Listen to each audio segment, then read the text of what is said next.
Chapter 65. In August, because of the typhoon, there were a few heavy rains, and the weather was finally not so hot.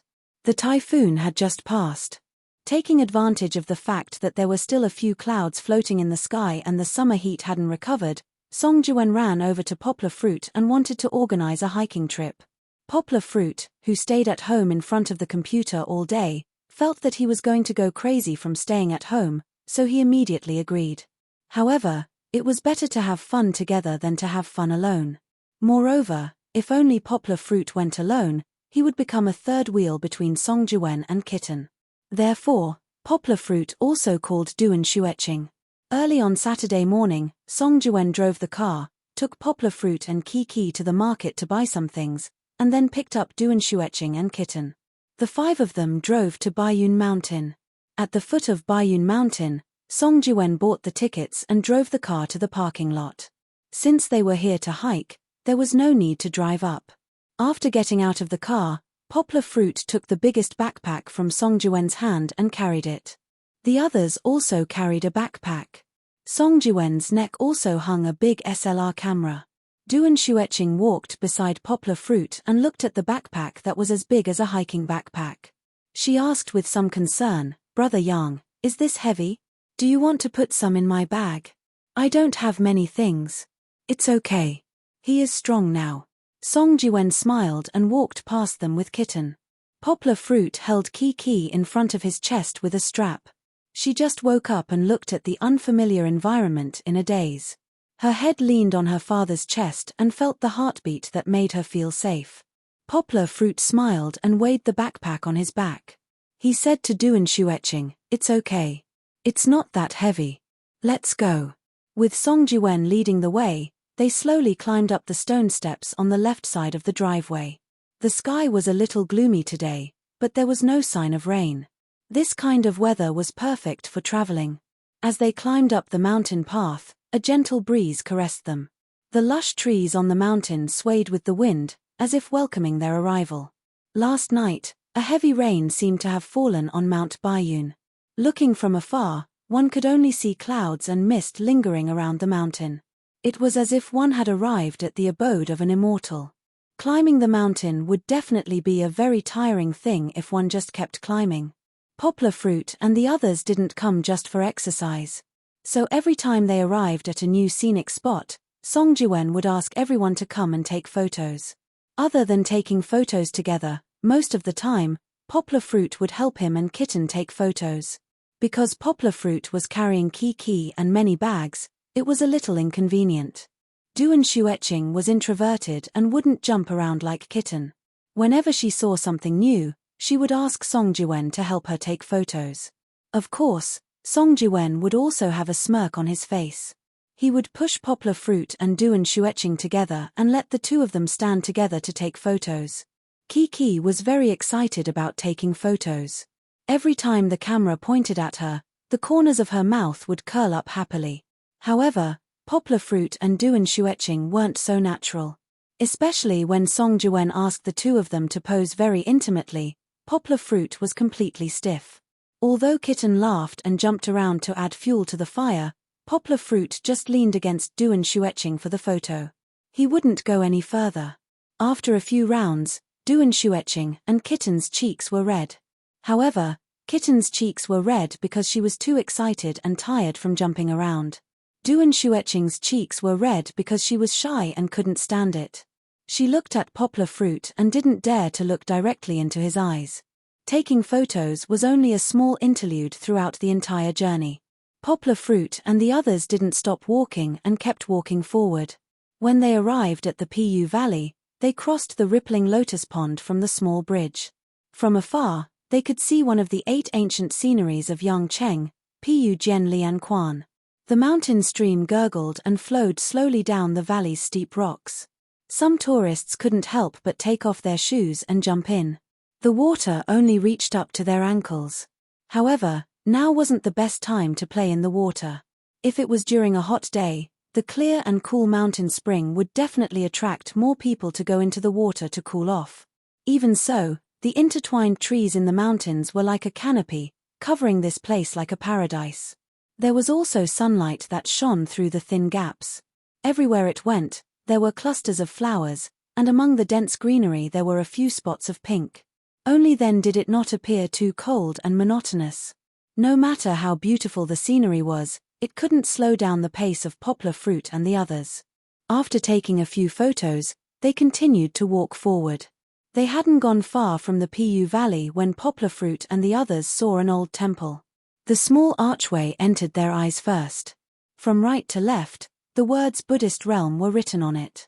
On the back, the words Repent and Be Saved were written. This is Nungren Temple, Song Jiwen introduced. However, there are no monks here anymore. Like the other scenic spots of Mount Bayun, almost all the buildings here were rebuilt after the liberation. During the anti-Japanese war, the Japanese invaded Yangcheng and the cultural relics on Mount Bayun were destroyed along with the hills and trees. After the reconstruction, there were no monks who continued to cultivate here. However, this was also good. Without the smell of incense, the air of Mount Bayun, which was known as the lung of the city, was better protected.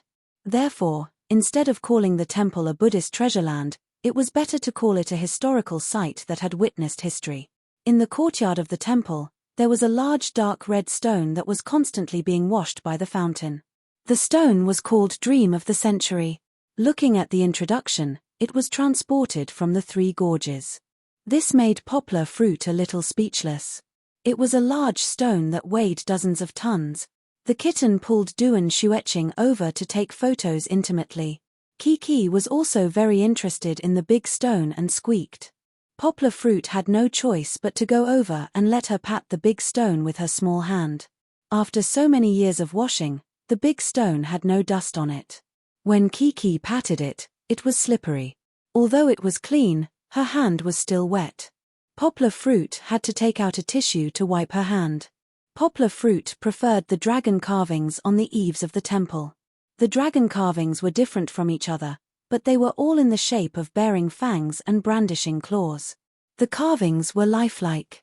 After the baptism of time, the dragon carvings were a little damaged. The color was also stained by rain and moss. After passing Nungren Temple, the mountain road became steep. Poplar Fruit and the others climbed to the next scenic spot.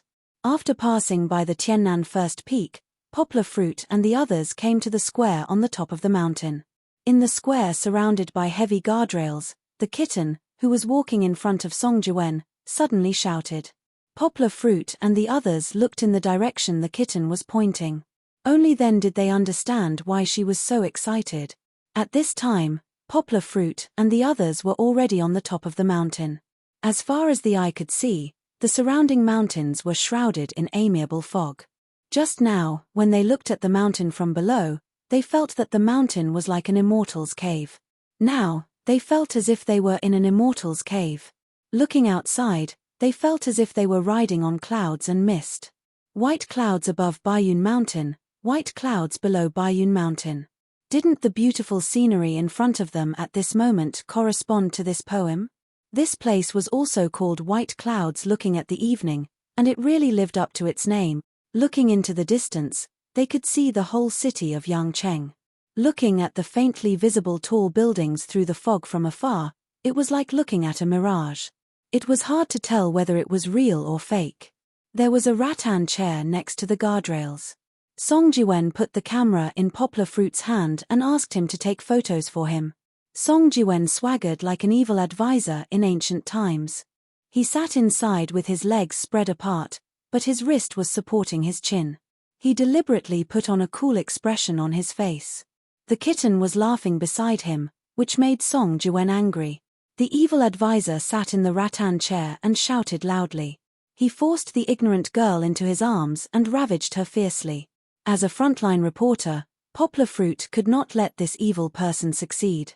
He faithfully recorded all of this with the camera. In the future, he could give it to the kitten to settle accounts with him. After taking a few photos with each other, Song Jiwen said, "Let's go down." "Ah! We worked so hard to climb up, why are we going down again?" the kitten said with a bitter face. Song Jiwen explained, "If we go down, we will reach the Spring Valley. If you don't go, you will definitely regret it because there are a lot of birds in there." "Wow! Really? Let's go, let's go. The kitten pulled Song Jiwen with a face full of surprise and rushed down first. Poplar Fruit shook his head and looked at Duan Xueqing with a bitter smile. The two of them followed behind from a distance. Seeing the sweat on Duan Xueqing's forehead, Poplar Fruit considerately asked, "Xueqing, is this heavy? Let me help you carry it." Duan Xueqing looked at Poplar Fruit's sparkling eyes, lowered her head a little shyly, and said softly, No need, I can do it." Duan Xueqing and Poplar Fruit walked side by side, and the passers-by on the road all looked at them. It couldn't be helped. The man was tall and handsome, the woman was beautiful and outstanding, and they even brought along a beautifully dressed cute baby. It was like a big celebrity family going on a trip, making the passers-by envious. "Come over quickly." From afar, the kitten waved at them. Looking at her excited expression, it was as if she had discovered a new continent.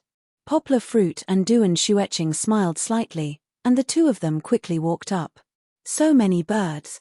As they got closer, even the usually calm Duan Xueqing could not help but exclaim softly. There were indeed a lot of birds.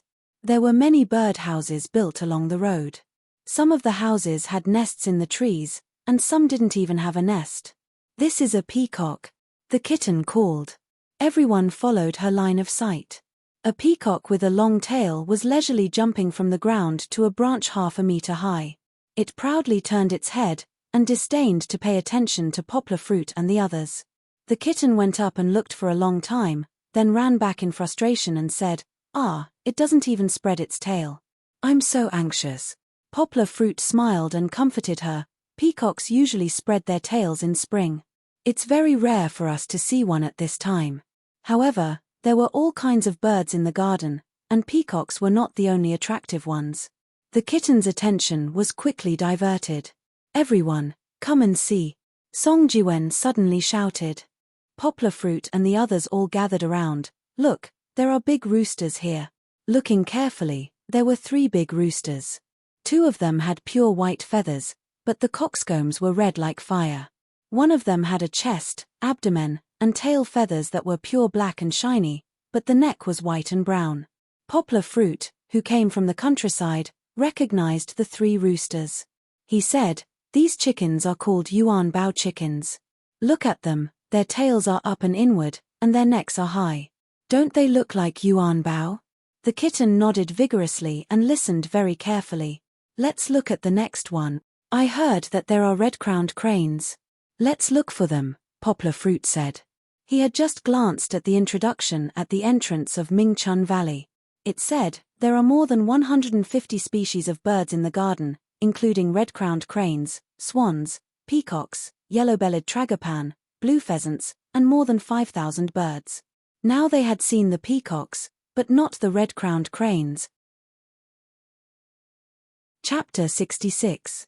As they walked past a small cage, Poplar Fruit and the others suddenly heard a strange voice. "Hello." Who was greeting them? They turned around to look for the voice, but there was no one around them. "Hello." Just as Poplar Fruit and the others were in shock, the strange voice sounded again. This time, Poplar Fruit found out that it was a black myna in the cage next to them that was talking to them. Seeing the myna stretching its head and looking at them, Kiki became very happy for some reason. She wriggled in Poplar Fruit's arms excitedly, clapping her little hands and squealing loudly. Her crisp voice covered the sporadic chirping of the birds in the park. At this moment, a shocking scene occurred. With Kiki's cheerful voice, the sleepy birds in the park all became excited. They flapped their wings and flew to the corner closest to Kiki. The whole Mingchun Valley was drowned in the singing of all kinds of birds. If there were no cages to separate them, they would probably have flown directly to them. "The peacock is spreading its tail," the sharp-eyed kitten shouted, pointing at the peacock that had made her go back in vain. Poplar Fruit looked over. Indeed, the proud peacock was facing them. The feathers on its back were like a folding fan that was slowly spreading out, reflecting the sunlight. It looked very beautiful. Song Jiwen quickly took out his SLR camera and took pictures. The myna next to him did not forget to grab a few shots. It also jumped to the side of the cage, holding the iron wire firmly with its 2 claws, and shouted, "Hello. I love you." Its strange pronunciation made Poplar Fruit and the others laugh. In their happiness, they forgot that all the commotion was caused by Kiki's cry. When the other tourists saw this rare scene of hundreds of birds paying homage, they all raised their cameras and quickly took pictures of these rare birds while they were showing their most beautiful side. They did not have time to trace the source of the incident. There was also a white parrot dancing excitedly in the cage, trying to attract Kiki's attention. However, after Kiki called out once, she sat quietly on her father's chest and continued to look around. She did not continue to cause a ruckus, so the commotion of the birds gradually subsided. Even the peacock with its tail spread out, after the poplar fruit and the others had walked far away, retracted its beautiful tail feathers and hid behind the bushes. The tourists who came up later heard the tourists in front of them talking excitedly about what had just happened. They realized that they had missed such a spectacular scene because they had been lazy on the road. They were full of regret. They beat their chests and stamped their feet, sighing. As they walked down, Poplar Fruit and the others finally saw the red-crowned crane that they had been looking for a long time. These red-crowned cranes seemed to have taken good care of themselves. Their feathers were glossy and glossy. Apart from their throats, necks, tails, and legs which were black and their heads were vermilion red, the rest of their feathers were flawless white. Looking at them walking leisurely in the cage, their postures were simply too elegant. Seeing the tourists coming over, the red-crowned cranes slowly walked over. They looked at Poplar Fruit and the others with gentle eyes. Kitten walked forward, and a red-crowned crane came up to her. It tilted its head and looked at her. In fact, the red-crowned crane wanted her to feed it. This made Kitten very happy. She quickly asked Song Jiwen to take a picture of it for her. Seeing such beautiful creatures, Poplar Fruit could not hold back. He walked forward, squatted down, and greeted the red-crowned cranes with a smile. Kiki saw it and was very happy. She stretched out her hand to get close to the cage, but she could not reach it. She turned back and patted her father's chest gently. "No, you can't touch it. What if it pecks you?" Poplar Fruit gently persuaded Kiki, but Kiki did not care. Seeing that her father was not willing to move, she hummed softly in dissatisfaction. At this time, Poplar Fruit saw that the biggest and most beautiful red-crowned crane came over. It bent its head and retracted its long beak into the cage. However, its round head stretched out, and its red top gently rubbed against the net of the cage. Did it want people to touch it? Poplar Fruit felt that it was a little unbelievable. He had never seen such a considerate red-crowned crane, even in the books. Of course, except in Xianxia novels. Kiki was impatiently rubbing against Poplar Fruit's chest. At this time, her beautiful big eyes were floating with mist. It seemed that if her father did not agree, she would immediately cry in front of him. Poplar Fruit had to slowly bend over with his right hand in front of him, in case the red-crowned crane had any excessive reaction and hurt Kiki. However, he quickly realized that his worries were unnecessary. The red-crowned crane was very quiet. Kiki's small hand gently stroked the red-crowned crane's head, like an elder comforting a junior. Not only was the red-crowned crane not displeased, it even squinted its brown eyes in enjoyment. Kiki was very happy. After retracting her hand, she even patted her father's right hand and giggled. Just as he straightened his back, Poplar Fruit found that the red-crowned cranes in the cage were not calm anymore. Under the lead of the biggest and most beautiful red-crowned crane, they were running and jumping in the not-so-big cage. They jumped in the air, spread their wings, stretched their backs, and raised their heads. The leading red-crowned crane pointed its beak upwards, raised its head to the sky, and spread its wings. Ho! Ho! Song, and the other red-crowned cranes echoed it loudly. They called out to each other, or bent their backs and jumped, or raised their heads and kicked, or spread their wings and walked, or bent their backs and bowed. They danced beautifully, making people feel relaxed and happy. They wished they could grow a pair of wings and join them. This was the crane dance. Poplar Fruit watched for a long time before he was surprised. He had only seen this scene on CCTV's Animal World. Now, he could actually see it with his own eyes in front of such a small cage. It was really rare. Not only Poplar Fruit, but Song Jiwen, Kitten, and Duan Xueqing were also stunned. It was not until the crane dance gradually stopped that they recovered from such a beautiful dance. Poplar Fruit turned to Song Jiwen and said, "Mosquito, did you get a picture?" Song Jiwen shook the DSLR in his hand in annoyance and said, "No, I just wanted to see it and forgot to take a picture." "What a pity," Kitten sighed. Du and Xueqing also nodded in agreement. "It's okay," Poplar Fruit comforted them. "Being able to see it once means that we have no regrets on this trip. Don't ask for too much. Indeed, such a scene should only exist in heaven. How many times could one see it in the human world? To be able to see such a beautiful scene up close and leave it deeply in one's memory was already the best gift from heaven." After seeing the crane dance, only a bare mountain wall and the dripping rock with flowing water could not attract Poplar Fruit and the others to stop and watch. They followed the original route and climbed towards Nine Dragon Spring. After climbing for a long time, the sun was already close to noon. The girls were all sweating profusely and were exhausted.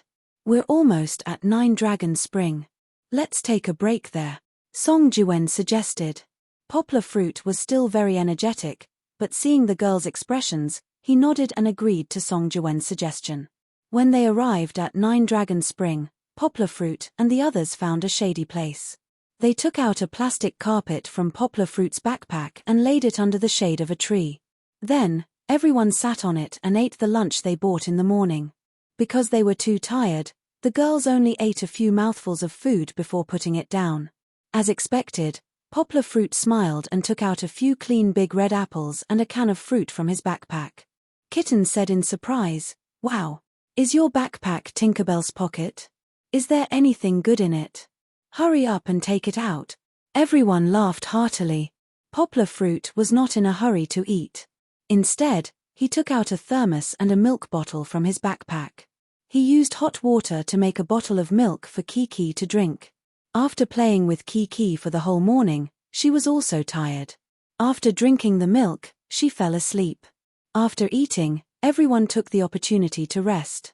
The energetic Poplar Fruit had nothing to do. He held Song Jiwen's DSLR and walked around. As he walked, he arrived at Yang Cheng's Steely Forest.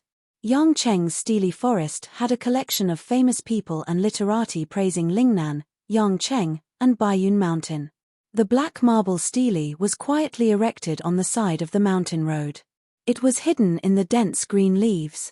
Poplar Fruit carefully looked at the words on it. Each stele's handwriting was different. However, the handwriting was either vigorous or elegant. Even Poplar Fruit, who did not understand calligraphy, felt that it was very beautiful. Perhaps, it was time to practice calligraphy in the future, Poplar Fruit thought to himself. He typed on the computer every day, but his own handwriting was a bit ugly. Now that he looked at the famous works, Poplar Fruit was extremely envious. When Poplar Fruit leisurely walked back, the group was ready to set off again. There was a saying in Yangcheng, "If you don't reach Baiyun Mountain, you can't be considered to have come to Yangcheng. If you don't go to Moxing Ridge, you can't be considered to have climbed Baiyun Mountain." Under Song Jiwen's provocation, the girls gritted their teeth and began to climb again. This time, Poplar Fruit did not let Du and Xueqing continue to carry her backpack. He held Du and Xueqing's backpack in his hand. This bit of weight was nothing to Poplar Fruit. It would be easier for her to climb the mountain if she carried light. Du and Xueqing accompanied Poplar Fruit as they climbed step by step. Although they did not lean on each other like a couple, Du and Xueqing felt sweet in her heart. Xiao Mao's backpack was also given to Song Jiwen. However, halfway up, Song Jiwen could not carry it anymore. In the end, it was given to Poplar Fruit. Even so, after climbing the mountain, everyone was almost paralyzed from exhaustion. However, Poplar Fruit, who was carrying bags of various sizes, was still full of energy. Du and Xueqing leaned against the stone railing, panting. Her bangs on her forehead were wet with sweat and stuck messily to her head. Suddenly, she saw a large hand in front of her, holding a bottle of mineral water. She looked up and saw Poplar Fruit looking at her with a smile. He said, "Drink some water. You look exhausted." "Okay." Du and Xueqing lowered her head slightly and took the water. Her cheeks suddenly turned bright red. She did not know if it was because she was tired from climbing the mountain or something else, but she looked very beautiful. However, Poplar Fruit did not notice. He had already turned around and handed the water to Song Jiwen and Xiao Mao. In the afternoon, they climbed the mountain for more than an hour. Then, everyone rested at the top of the mountain, took photos, and played for almost an hour. When they went down the mountain, they walked to the place where the cable car was. Everyone did not want to go down anymore, so they bought tickets and took the cable car down the mountain. Looking down at the pedestrians along the way from high up in the sky, Poplar Fruit suddenly realized that he had seen so many beautiful scenery today. The experience of traveling was really wonderful. It was better to travel 10,000 miles than to read 10,000 books. This was probably the feeling of traveling 10,000 miles. Poplar Fruit thought of his dream of becoming a gourmet traveler. If he traveled around the world, he might see more wonderful things. Chapter 67. Poplar Fruit had to wait for the translation manuscript from the Yin-Yang Web. He postponed his original plan of returning to his hometown in August. Yang Guo thought to herself. But she did not expect the test translation to not be sent over yet. The reason is that the US translation was delayed, and they had just sent it out. In that case, they could only continue to wait. While waiting, Poplar Fruit finally finished learning Spanish. After learning Spanish, Poplar Fruit felt a deep sense of accomplishment. Spanish was the second most common language in the world, second only to Chinese. English, which was the most commonly learned language in China, was only ranked third. After learning Spanish, Poplar Fruit had mastered the top 3 languages in the world. Spanish was not easy to learn, especially its pronunciation. It was also the first time that Poplar Fruit came into contact with a large tongue sound. He had never encountered it in his previous studies of English, French, and German. Because it was his first time learning, there was no one to guide him. Poplar Fruit could only look for tutorials on the internet to study. In the beginning, Poplar Fruit curled his tongue and practiced exhalation all day long. After persisting for more than 10 days, he finally mastered the great tongue sound. It was also because he practiced too hard that Poplar Fruit's tongue was curled up when he spoke. Song Jiwen even laughed at him, saying that he met a fierce girl and got his tongue bitten while kissing. However, after learning the big tongue sound, Poplar Fruit realized that his tongue was much better. Moreover, the big tongue sound had many other benefits. Especially when she was teasing Chichi, Yang Guo would roll her tongue and make a series of lay sounds. Chichi would be so shocked that her little mouth would turn into an O shape, and then she would laugh happily. Other things that needed to be memorized, such as the Latin alphabet, the use of punctuation marks different from English and Chinese, such as inverted question marks and inverted exclamation marks, grammar, vocabulary, and so on, were not difficult for Poplar Fruit. All he needed to do was spend some time and it was not a problem. After learning Spanish, Poplar Fruit realized that those who could speak N languages were definitely not ordinary people. Let's not talk about those Spanish, English, German, and French words that look a bit similar.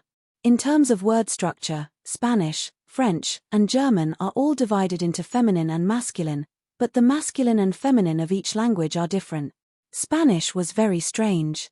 For example, men's shirts were feminine. But who would have thought that men's shirts were feminine? Do men wear women's clothes? If Poplar Fruit had not been able to master all of them through rote memorization, and if he wanted to determine the masculine and the feminine like other people, wouldn't he have been driven crazy by all kinds of strange rules after learning 2 or 3 languages? When Poplar Fruit was looking for foreigners to practice Spanish on the internet, he also found that there were differences in the accents of Spanish spoken in different places. This might be the same as the various dialects of Chinese. Poplar Fruit practiced Castilian, which was the language that people usually referred to. Some people said that Spanish was a language to talk to God. Poplar Fruit did not think much of it. In terms of beauty, Poplar Fruit felt that Chinese and French were not inferior to Spanish. However, Spanish songs were still very pleasant to listen to. For example, the theme song of last year's World Cup, Waka Waka, was written and sung by Shakira. Every time Poplar Fruit listened to it, he felt his blood boil. The advantage of learning Spanish was that Spanish and Portuguese were very similar in writing, but there were certain differences in pronunciation. However, compared to learning a new language from scratch, this was much better. Just how similar were they? In fact, the difference between the words may be only 1 or 2 letters, and there was not much difference in grammar. Generally, Spanish speakers could easily read Portuguese books, and vice versa.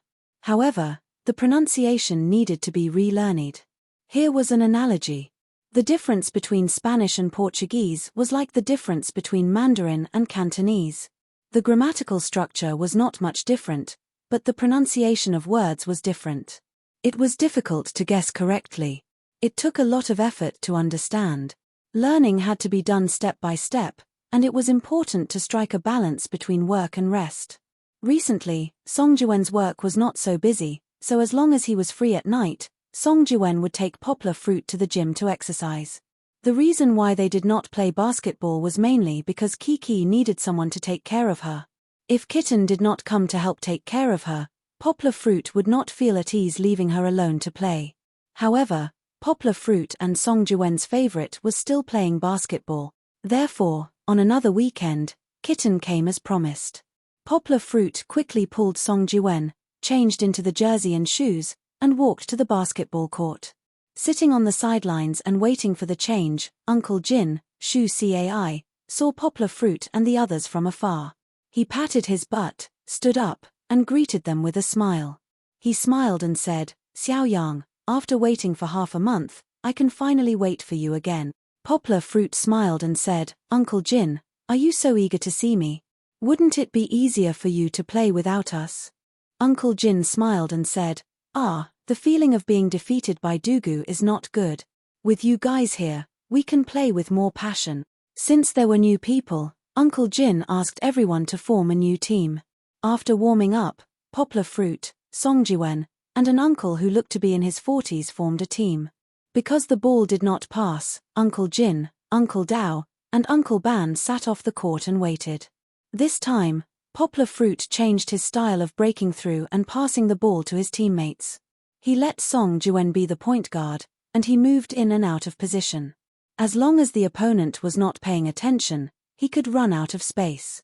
Although Song Juwen, as a point guard, did not have a wide passing field and did not control the strength of the pass very well, he just stared at Poplar Fruit, grasped the timing very well, and passed 2 good balls in a row. Poplar Fruit also shot after receiving the ball.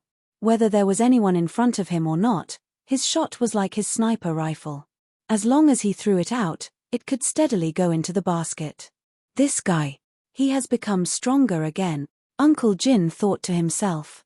In the past, Poplar Fruit had not shown such accurate shooting. Now that he showed his shooting ability, it was even harder to defend. After 2 consecutive shots were scored by Poplar Fruit, the group of uncles on the opposite side decided to send someone to follow Poplar Fruit at all costs. Wherever Poplar Fruit went, he would be there. He was like a gangrene attached to the bone, and there was no way to get rid of him. But how could Poplar Fruit be so easy to stop? He first passed the ball back to Song Juwen, then ran to the other side. Although he still could not get rid of him, when Poplar Fruit received the ball again, he did not choose to shoot immediately. Instead, he tapped lightly, and the uncle who was guarding him jumped up.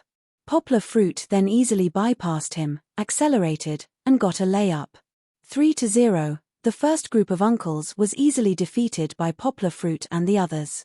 "We still have to play." Uncle Jin stood up, twisted his waist, and laughed. During the time when Poplar Fruit was not here, Uncle Jin and the others were not idle. In private, they also thought about how to restrain Poplar Fruit.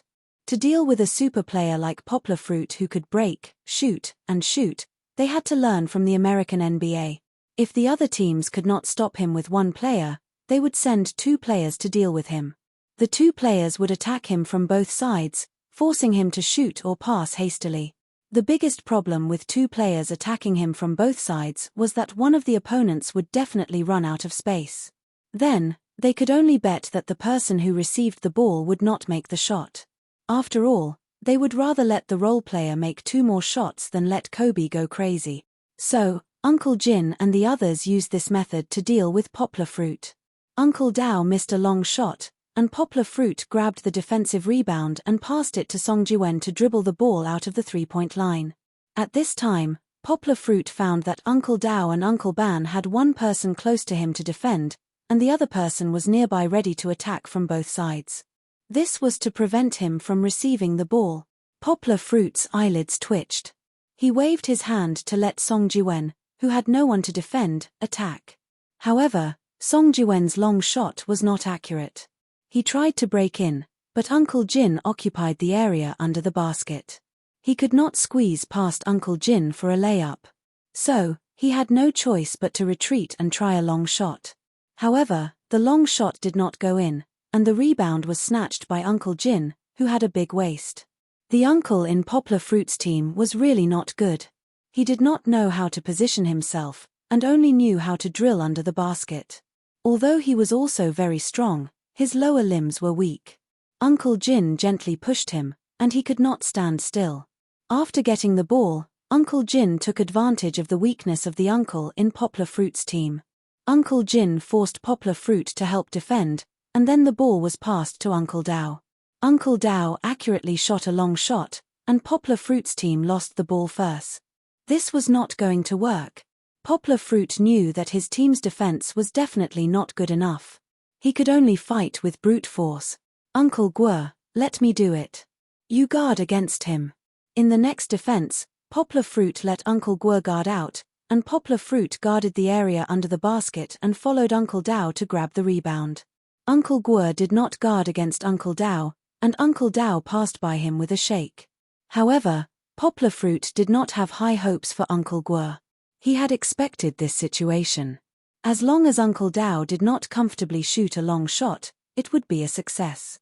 Sure enough, after Uncle Dao scored another shot, he finally missed the shot, and the rebound was taken by the younger Poplar Fruit. Although the score was 2-0, and Poplar Fruit's team was in danger, Poplar Fruit was not afraid at all. He passed the ball to Song Jiwen and said, "Mosquito, shoot boldly, don't be afraid." He cruised around the 3-second zone, and Uncle Dao and Uncle Ban followed him like his shadow. Song Jiwen listened to Poplar Fruit's command, took 2 steps inside the three-point line, and began to take deep breaths. No one guarded against him, and he calmly shot the ball. "No!" Uncle Jin roared, and the basketball bounced high on the basket. He squeezed Uncle Guo and jumped up, and the ball was about to be caught. Suddenly, a big yellow hand appeared in front of him. Uncle Jin turned his head in horror and saw Poplar Fruit jump to his right. They had seen Poplar Fruit's terrifying jumping ability, and this time, although Poplar Fruit jumped a little later, he jumped higher. When Uncle Jin stopped rising, Poplar Fruit was already 2 heads higher than him, and he was still rising slowly. Uncle Jin looked at Poplar Fruit hopelessly in the air. His right hand reached above the basketball, and then he heavily dunked the ball into the basket. Single-handed mid-air dunk. Was this a neighborhood court or an NBA court? How could they see such a big dunk here? Everyone on and off the court was stunned. Uncle Jin looked at Poplar Fruit, who let go of the basket and jumped down, and thought gloomily, "How can I play like this?" Without 2 people guarding him, he could easily break through or shoot. With 2 people attacking him, his teammates couldn't shoot, but he could still fill in. There was no way he could guard. The result was obvious. With Poplar Fruit's rebound guarantee, Song Jiwen's confidence increased greatly, and he even hit one of his next 2 shots. In the end, Poplar Fruit's team counterattacked Uncle Jin's team with a score of 3-2. No matter how much he thought about it, he still couldn't see through Poplar Fruit. Chapter 68. Shua. The basketball made a circle of white waves in the basket, which also announced that Poplar Fruit's team had defeated Uncle Jin's team once again. It was the 3rd time. Uncle Jin put his hands on his waist and looked at Poplar Fruit helplessly. In the 2nd round, Poplar Fruit still won by making a layup. In the 3rd round, Poplar Fruit changed his style of play and no longer relied on his incredible jump to influence the game. Just when Uncle Jin and the others saw the dawn of victory, Poplar Fruit unexpectedly used 2 almost impossible jump shots to extinguish their hope again. The first jump shot was from outside the 3-point line. Although Poplar Fruit suddenly jumped, Uncle Jin, who was following him closely, was not careless and jumped close to him.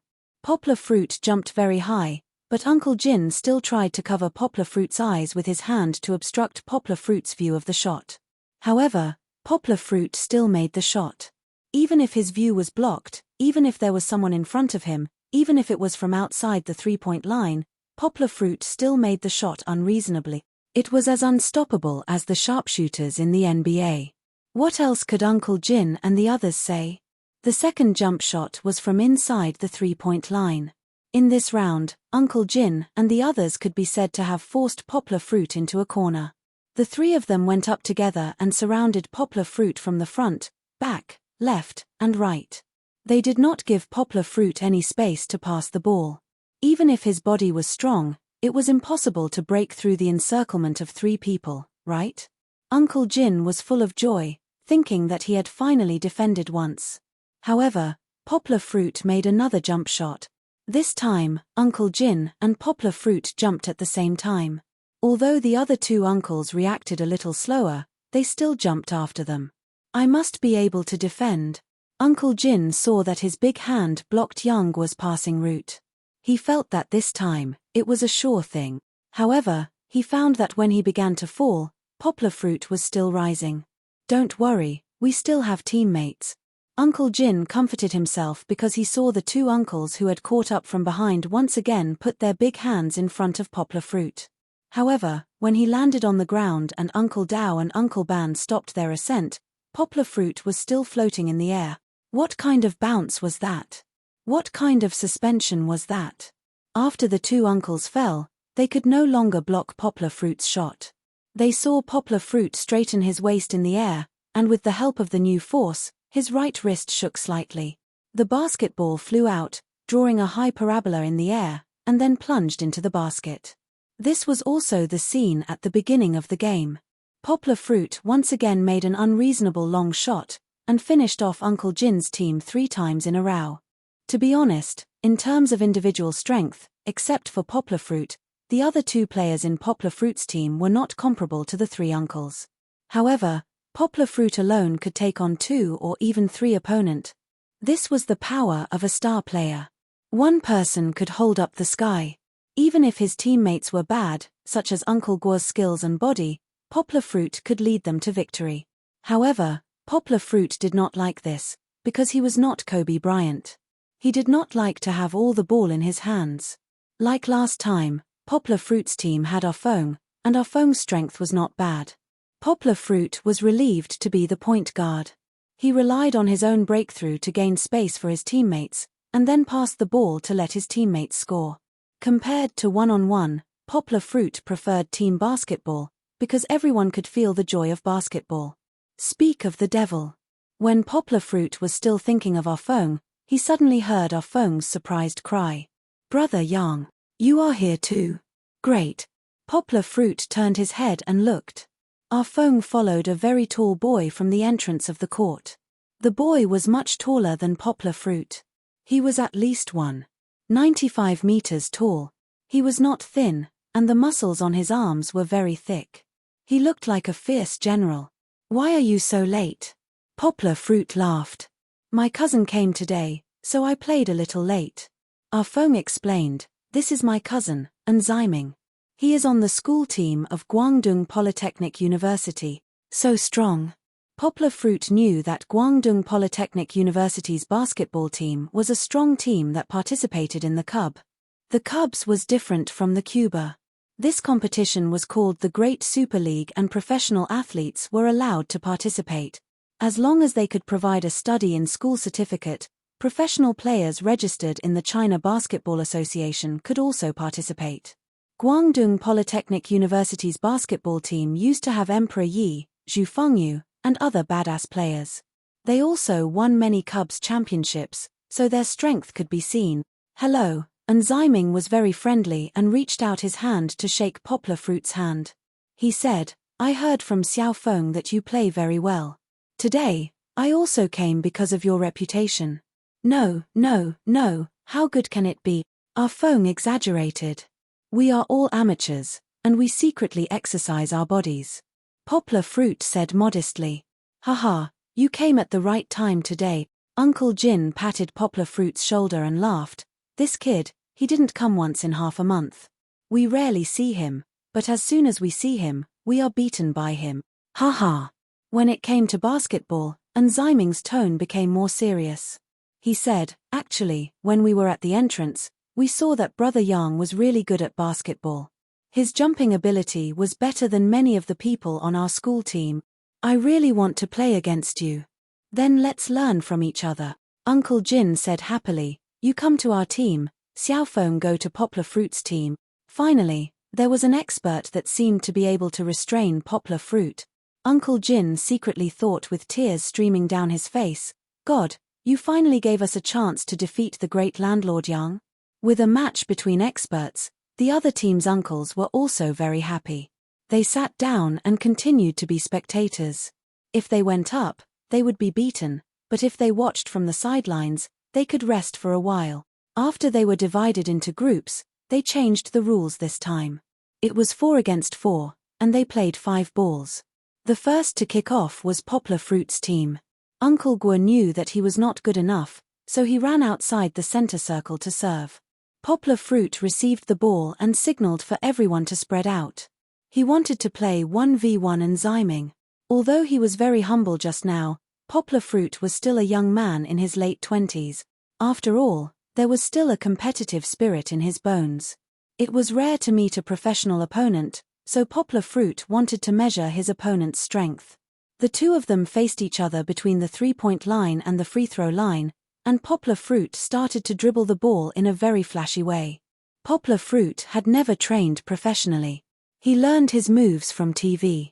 Although he could dribble the ball from his crotch and behind his back, he could not string these moves together to break through the opponent's routine. Enziming was very experienced in dealing with Poplar Fruit.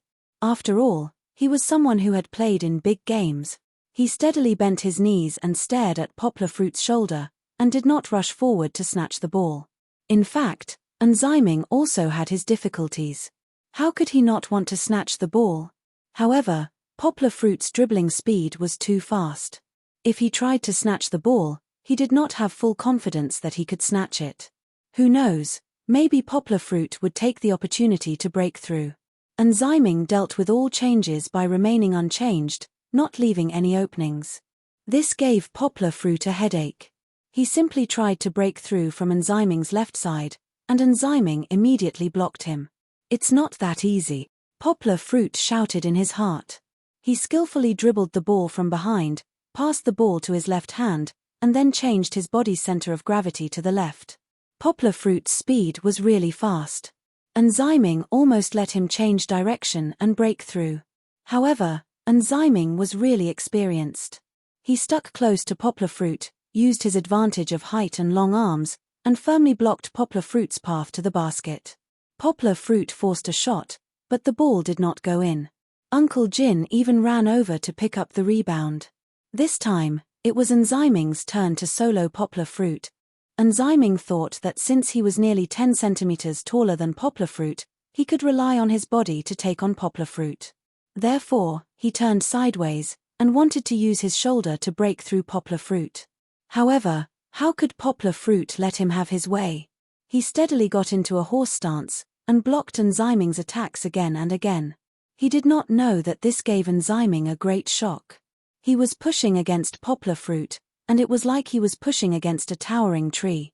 The tree did not move, but he was exhausted. How strong was Poplar Fruit? However, he was not so stubborn that he had to go all the way. He suddenly twisted his shoulder, and brushed past Poplar Fruit. I broke through. Enziming thought. He made a standard layup, and his right hand was almost at the edge of the backboard. Careful. Uncle Jin and the others' cries of surprise could be heard. Enziming was shocked to see Yang Guo leap up from behind him like an eagle spreading its wings. Then, with a slap of his hand, he smacked the basketball that he had just released onto the backboard. What a big hat. So strong. Enziming watched Poplar Fruit jump again and get the backboard. His eyes were burning with the desire to fight. It was only interesting to have such an opponent. Enziming's desire to fight had been completely stimulated by Poplar Fruit.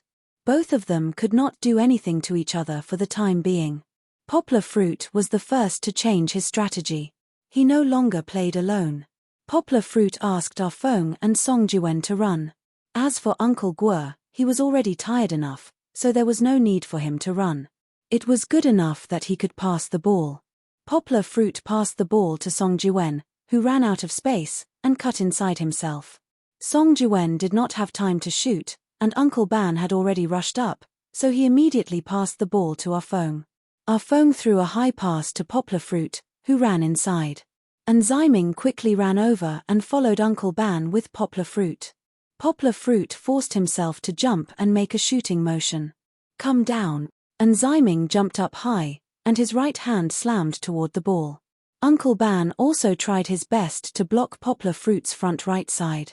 But Poplar Fruit did not really shoot. He just gently threw the ball behind his head. He was pretending to be a pro. And he passed the ball without looking. Just when Poplar Fruit received the ball, he caught a glimpse of Song Jiwen getting rid of the defense and running to his back. So he had an idea in his mind. Poplar Fruit jumped up, attracted everyone's attention, and then unexpectedly passed the ball to Song Jiwen. At this time, it was too late for Uncle Ban to follow and defend. Song Jiwen easily made a layup in the open space and scored the first point. Good shot. Poplar Fruit and Song Jiwen high-fived and said, "Good pass." Song Jiwen also said very happily. And Ziming looked at them with a smile, but in his heart, he was happy to see the game. This was interesting. The strength of the two teams was relatively equal. Although Uncle Guo was a bit of a hindrance, Poplar Fruit made up for this shortcoming very well. So the two teams did not give way to each other at both ends of the offense and defense. If you score one, I will definitely pass the next round and return one to you. Winning or losing this game was no longer important. Such a wonderful game made the audience off the court exclaim. Poplar Fruit and Ziming, the two strongest players, were also evenly matched. It was difficult to tell who would win. Chapter 69. It's finally here. Poplar Fruit put down the phone and waved his fist happily. Poplar Fruit had been waiting for 2 weeks ever since the staff of Yin Yang Web informed him of the results of the second round of assessment. Finally, the manuscript for the third round of test translation was sent over. Kiki was sleeping. She only went out for a while, so Poplar Fruit was not worried. He grabbed his keys and ran out in a hurry, dragging a pair of slippers with him. When he arrived at the entrance of the residential area where the sun was shining, he finally received a copy of the manuscript from the courier. When he got home, Poplar Fruit used a small knife to cut open the package that was still steaming hot. He took out a thin stack of paper and flipped through it. The manuscript was only 5 pages. They were all photocopied in English and had a red confidentiality seal on them. Poplar Fruit rubbed the 5 pages and sighed, "It's not easy to get your hands on this. It would be great if it was an electronic version. He could just send it to the mailbox and receive it immediately." However, he could not blame Dongshin Publishing and Yin Yang Web. After all, they had the photocopied version that was sent over the sea. It could only be said that the Americans had a strong sense of confidentiality. As long as they could guarantee that the manuscript would not be leaked before the official publication, they did not care about anything complicated. Poplar Fruit could not wait. He did not even eat lunch and started reading the English manuscript in his hands. It had to be said that Poplar Fruit's English was now close to the peak. An American whose mother tongue was English might not be able to compare to Poplar Fruit. After a few months of translation, Poplar Fruit was now able to read English materials as easily as reading his mother tongue materials. If he could read technical documents that were full of obscure industry terms, what more a biography? In the previous preparation work, Poplar Fruit had specially looked for terms from the computer industry and other related high-tech industries for deep learning. But now, it seemed that it was unnecessary. The terms that he learned were too profound. Not to mention how much Isaacson, as a biographer, could understand. Even if he did, he would not use them too much in his book. After all, how many readers would be willing to read a biography full of unfamiliar words? Of course, this didn't mean that Poplar Fruit's preparations were completely useless. In order to seize this opportunity, He did his best to search for reports and information on sect leader Qiao and the more famous executives in his company. This time, it came in handy. Because the test version was about Jonathan. Jonathan Ive, the head of Apple's design team, also designed Poplar Fruit's favorite iPad. While searching for information, Poplar Fruit learned about Jonathan Watson. Poplar Fruit didn't realize how important Ari Fu was to Apple and Steve Jobs until he read the draft. Sect leader Qiao said, "The difference is that Jonathan has made, is not only at Apple but in the world, is huge." The meaning of this sentence was, the changes brought by Jonathan, Steve Jobs affectionately called him Johnny, not only in Apple, but also in the world, have a huge impact. Sect leader Qiao even said, "If I had a spiritual partner at Apple, it's Johnny." This sentence was a bit ambiguous. It was, "If I had a spiritual partner at Apple, it would be Johnny." However, the translation of the word spiritual partner was still debatable. If the word spiritual partner or soulmate were used to describe two men, it would sound like they were in love. Of course, if it was a spiritual partner, or spiritual partner, the translation effect would be much weaker. It would not reflect Steve Jobs' deep love and dependence for Jonathan. This was also the charm of literary translation.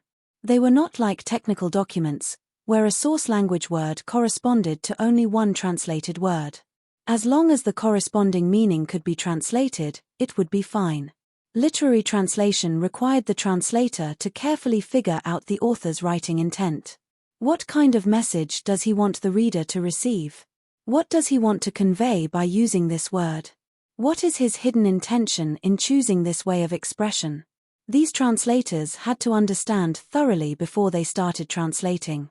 Secondly, when you choose which words and sentences to use to translate this paragraph, you need to carefully consider whether the information that the author wants to express can be reflected in your translation.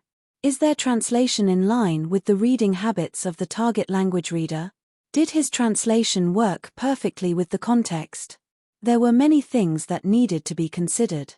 These were the things that fascinated people who were willing to engage in literary translation, but also the limitations of literary translation. It was important to note that literary translation remuneration had never been very high in the industry. After many years of development, the price of literary translation had not increased much compared to more than 10 years ago. Of course, this was not absolute. The translation price of some best-selling books was not low, but even if it was high, it would not be much more than technical document. Translators of the same level would have to put in 3 times more effort than technical documents when translating literary works. Sometimes, the money in exchange would not even be as much as technical documents, or it could be said that the effort and return were not proportional at all. How could young translators, who had the heavy responsibility of supporting their families, be motivated to enter this circle? As long as possible, who would be willing to give up technical document translation work, which could easily make several times more money, and turn to the painstaking and thankless literary translation work? At present, literary translation was mostly done by the older generation of translators, and there were also many university professors doing part-time jobs. The emerging strength of the younger generation was almost non-existent, and there was a mix of good and bad. Some of the translated translations were all in vernacular, or even British Chinese, which was very difficult to read. Some people even published papers saying that this was a manifestation of cultural integration. However, was it really good to put something that people could not understand on the market? Back to Yang Guo's side of the story. Poplar Fruit was fascinated by this manuscript. Isaacson was indeed a master of biography. He was extremely good at using concise words to express a lot of information. This was just like Apple's design philosophy of simplicity. It looked simple, but it was not ordinary. Isaacson described the simplicity of Apple's product design as follows: simple isn't just a visual style. It's not just minimalism the absence of clutter. It involves digging through the depth of complexity. The literal translation of the meaning was, simplicity is not just a visual effect, nor is it just cutting or erasing the messy things. It is related to the depth of complexity. Poplar Fruit had a deep feeling about this, especially his favorite iPhone 4, which was Sir Chiao's masterpiece. The front and back panels of the iPhone 4 used a special tempered glass design. This was unprecedented. Not only did it improve the touch and sense of security, but it also improved the look of the iPhone by more than a level. It completely left the other plastic phones on the market dozens of streets behind. This design looked very simple, wasn't it, just sticking two pieces of glass on top? However, its technical complexity was probably only understood by Apple's design team. Of course, nothing was perfect. Even for the iPhone 4, there were conflicts in design and engineering. When Jonathan designed the iPhone 4, he hoped to use a new steel ring design. This steel ring was the support structure of the body, and it could also play the role of the finishing touch on the overall design. It looked very sleek and felt very textured. And part of the steel ring could also be used as the phone's antenna. The steel ring played a crucial role in making the iPhone 4 so thin. However, this also brought a big problem: the steel ring would weaken the phone's signal. The engineer had suggested that Jonathan spray a coating on the outside of the steel ring, but Jonathan thought that it would affect the appearance of his brushed metal. Later, he chose a design with a small gap in the steel ring. This design also caused the antenna door incident. If the phone was held with the left hand, the palm would cover the small gap, so there was a 1% chance of signal loss. The problem wasn't small, but it couldn't hide the beauty of Apple's design. It also couldn't hide Jonathan's pursuit of perfection in design. Moreover, Apple's later series of public relations measures also solved the crisis very well. Looking at the history between sect leader Chiao and Jonathan, these two good friends, Poplar Fruit side. A gentleman would die for his bosom friend. Sect Master Chiao was able to understand Jonathan's lofty ambitions and faith in design. He was able to show unparalleled importance to design. This was probably the reason why Jonathan had always been loyal to Sect Master Chiao, and Jonathan was able to understand sect leader Chiao's needs, and they had the same understanding of the concept of beauty. This was also the reason why sect leader Chiao trusted and valued Jonathan from the beginning to the end. In the vast sea of people, it was really not easy to meet someone who understood you so well and supported you so well. Sect leader Chiao, I'm afraid you've also wondered why Jonathan was a bearded man and not a graceful woman, right? Meeting each other, snuggling up to each other, but not being able to love each other might be one of your life's biggest regrets, right? Poplar Fruit had a smirk on his face as he thought. Aya, too rotten. Poplar Fruit, you're about to go crazy from being a homebody. How can you harbor such deep malice towards your idol? Unable to let his thoughts run wild, Poplar Fruit shook his head and focused on reading. However, there were only 5 pages. Before long, Poplar Fruit had already flipped to the last page. Why is there no more? Why is there so little? What happened at the end? Poplar Fruit slammed the table and shouted, I still want to read. He had just seen that Steve Jobs had returned to Apple and pulled back Jonathan, who had resigned and was about to leave. When Apple's designer-led engineer once again, there was nothing at the end. Why was it so fraudulent? Would it kill him to read a little more? Poplar Fruit felt like his heart was being scratched by a cat. Just as he was getting excited, the result came to an abrupt end. This feeling was like throwing a punch with all his might only to hit empty air. It was very depressing. No, I can't wait a few months before I can continue reading. Poplar Fruit stood up and paced back and forth in the living room with his head in his hands. Only by passing this test would he have the opportunity to read the rest of the text earlier. Poplar Fruit had not eaten lunch yet, so he hastily cooked some noodles for himself and finished them quickly. After simply satisfying his appetite, Poplar Fruit sat in front of the computer and enthusiastically began the third and final round of the translation test. He clenched his fists and his eyes shone with confidence as he thought to himself, this time, I will do my best to recruit translators. I, Poplar Fruit, will definitely be the translator of sect leader Chiao's biography. Chapter 70. Bang, bang. In the basketball stadium of Guangdong University of Technology, 2 tall boys were having a one-on-one bullfight.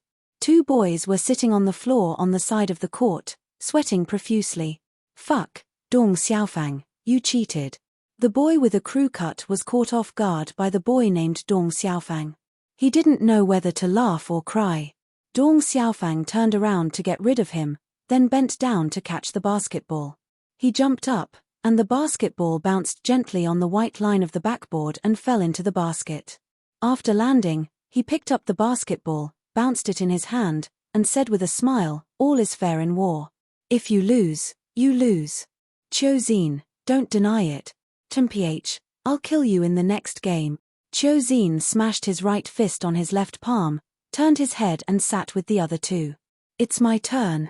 The boy sitting on the far left patted his butt and stood up. In fact, there was no dust on the smooth wooden court. He just flattened his sweat-soaked pants. He was a little shorter than Dong Xiaofang and Qiu Xin, but he was still more than 1.8 meters tall. His body was very strong, and the two strong chest muscles on his chest were about to burst his jersey. When Dong Xiaofang saw him, his face drooped. He wailed, "Master Ji, don't bully me. My small arms and legs can't carry you." Dong Xiaofang raised his thigh, which was not as thick as the boy named Zhong Jie's arm. Zhong Jie smiled and said, "It's okay. I won't eat you by force." After the kickoff, Zhong Jie received the basketball thrown by Dong Xiaofang from outside the three-point line, and then began to dribble the ball slowly. Looking at Zhong Jie's slow movements, Dong Xiaofang felt a lot of pressure. Every time Zhong Jie's arm swung, the muscles of his whole body undulated, like a small mountain rolling. It looked very scary. Every time Zhong Jie took a step forward, Dong Xiaofang couldn't help but take a step back. "Dong Xiaofang, what are you playing?" The mature-looking boy sitting with Qiu Xin scolded. "Why are you afraid of him? Go and grab the ball. If you retreat without a fight, why do you still want to play basketball?" His tone was similar to that of his parents, who had expected better from him. After being scolded, Dong Xiaofang lowered his head and replied, "Yes, Captain." He was a freshman who had only been in school for a year. He still had deep respect for the captain of the school team who had served for 3 years. As a traditional strong basketball school in the south, Guangdong Provincial University of Technology often had professional players in the team. It was not easy for Deng Jian, an ordinary student, to stand out from several professional players and become the captain of the school team. Of course, Deng Jian's skills were still very strong. Every year, many NBL and even CBA teams threw him an olive branch. However, Deng Jian did not get what he wanted because of the layers of resistance from his family.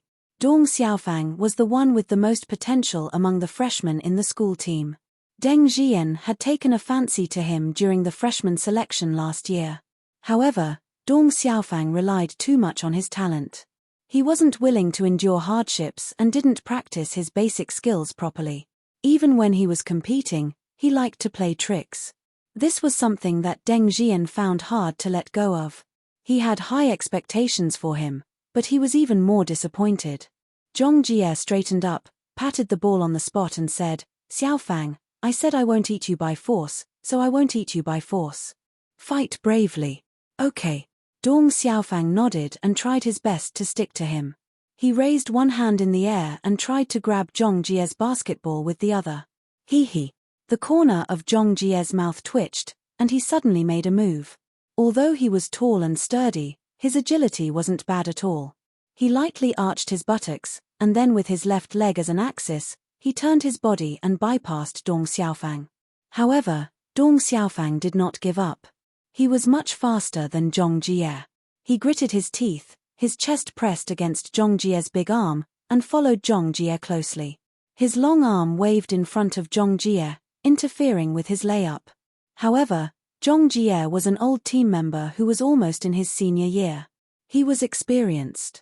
He knew that Dong Xiaofang wanted to stick close to him and rush down. His shoulders suddenly lowered, and then he took a step back. Suddenly, without support, Dong Xiaofang was suddenly brought forward by the strength of his body and staggered a few steps. At this time, Zhong Jie seized the opportunity and easily made a 45-degree shot that was almost under the basket. Although his arm strength was too big and he could not control the strength of his outside shot, Zhong Jie did not hesitate to make a shot in such a position where almost anyone could make a shot. If he did not make such a shot, It would really be a disgrace to the school team of Guangdong University of Technology. Although he did not guard against the shot, Deng Jian still applauded Dong Xiaofang's efforts. He shouted in a deep voice, "Good play. That's the way. You can only win if you dare to fight." He did not expect Dong Xiaofang to be able to guard against the impact of a player inside the three-point line as an outside player, but he must have such an attitude. As soon as his voice fell, the door of the basketball stadium was pushed open with a creak. The group of people turned their heads and saw An Ziming in a jersey walk in.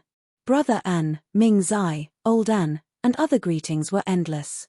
An Ziming responded to them one by one, and then he asked curiously, "Captain, why are there so few people today?" Deng Jian smiled and said, "Isn't the World University Games held in Shengta City recently? A few of them went to volunteer, and a few of them went to join in the fun.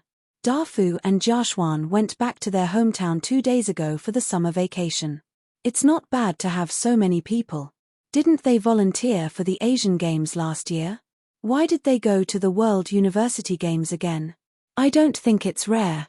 And Ziming shook his head. They're lucky to be able to participate in such a world-class sports event when they're still students, and they're even able to volunteer. I think after this time, I don't know how many years later there will be another one. Just let them have fun. It's okay. Hehe, I think only the freshmen like to join in the fun. Qiu Xin said, "We don't have the enthusiasm to stand guard in such a hot weather. What freshmen like to join in the fun?" Dong Xiaofang said discontentedly, "I didn't go, okay?" Deng Jian hit the nail on the head and said, "You didn't go because you are lazy."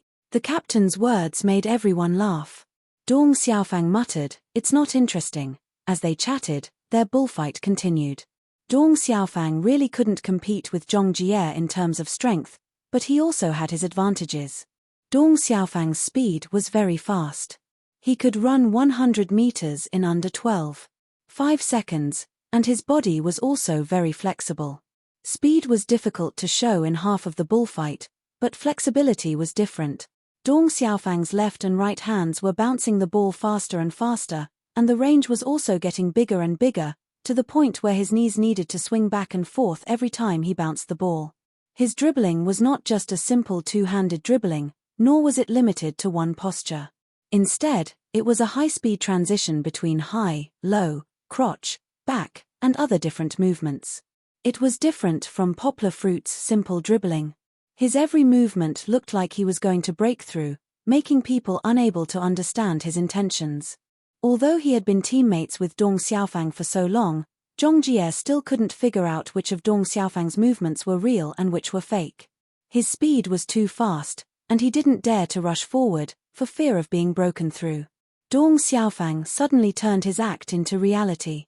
He moved his right leg and was about to sweep past Zhong Jie's left side. Zhong Jie hurriedly followed, but Dong Xiaofang dribbled the ball from behind. His right hand was empty, and then his left hand received the ball. His body swayed, and he was about to change direction. Not good. Zhong Jie quickly twisted his strong body and moved his right leg, wanting to follow. However, Dong Xiaofang's movement was also fake. He was waiting for Zhong Jie to spread his legs apart and couldn't jump for a while. Then, he took a step back, jumped up forcefully with his waist, and shot a pull-up shot. Dong Xiaofang's shot was very accurate. In a situation where Zhong Jie couldn't interfere with him, the basketball was like an infrared guided missile, accurately falling into the basket. This was Dong Xiaofang's super talent. He was a bit like my DI, with good physical fitness, accurate mid-range shots, sharp breakthroughs, and pull-up jump shot. However, he also inherited my DI's fatal shortcomings: over-reliance on talent, weak defensive willpower, and not enough fighting spirit. If he could be down-to-earth and train seriously, in the future, he might be able to become a general in Guangdong University of Technology, or even a professional club. Therefore, while Deng Jian was disgusted with Dong Xiaofang's laziness, he still forced Dong Xiaofang to strengthen his training like a goat, honing his fighting spirit that was willing to endure hardships. After a few rounds of training, An Ziming wiped the sweat off his face and said to Deng Jian, "Captain, this won't work. If we don't compete, everyone won't be enthusiastic, and it won't be effective." Deng Jian nodded in agreement and said, "I know, But how can we compete at this time? There are only 5 of us, and we can't even form 2 teams. If we want to compete with other teams, and it's the holidays, who would still be in school? Why don't we find a professional team to practice with? Or we can be their sparring partners. And Ziming said with his eyes shining. You wish, Deng Jian said with a smile, with just the few of us, do you think we're qualified to be the professional team's sparring partners? That was true. Other than Deng Jian, who was a stable starter for the school team, the others were only substitutes, or even the substitutes of substitutes. Without the support of those few professional players, the strength of the student players was still too far behind the strength of the club. Oh, that's true. And Ziming shook his head. Deng Jian said, at this time, it's not easy to find opponents of similar strength. Let's train like this and hold our spirits. When school starts, I'll contact opponents for everyone. There's not much difference in strength. And Ziming's eyes suddenly lit up and said, I know a few people who play well. He told them about his experience playing in Jinli district last time. You mean there's a Higoshiyama University graduate who's better than you? What's his name? Deng Jian was stunned. He didn't remember such a person. And Ziming's strength ranking in the school team was also very high. He was usually called the best 6th player. Poplar Fruit. Captain, you probably haven't heard of him. He didn't participate in the school team before, and Ziming said. It's not just Poplar Fruit. The other uncles are also very good. They play very methodically. Okay, you go and contact them. See if we can arrange a time for us to go and play with them. If we don't play, I'll feel bored. Deng Jian laughed. Okay, I'll go back and ask my cousin. And Ziming nodded.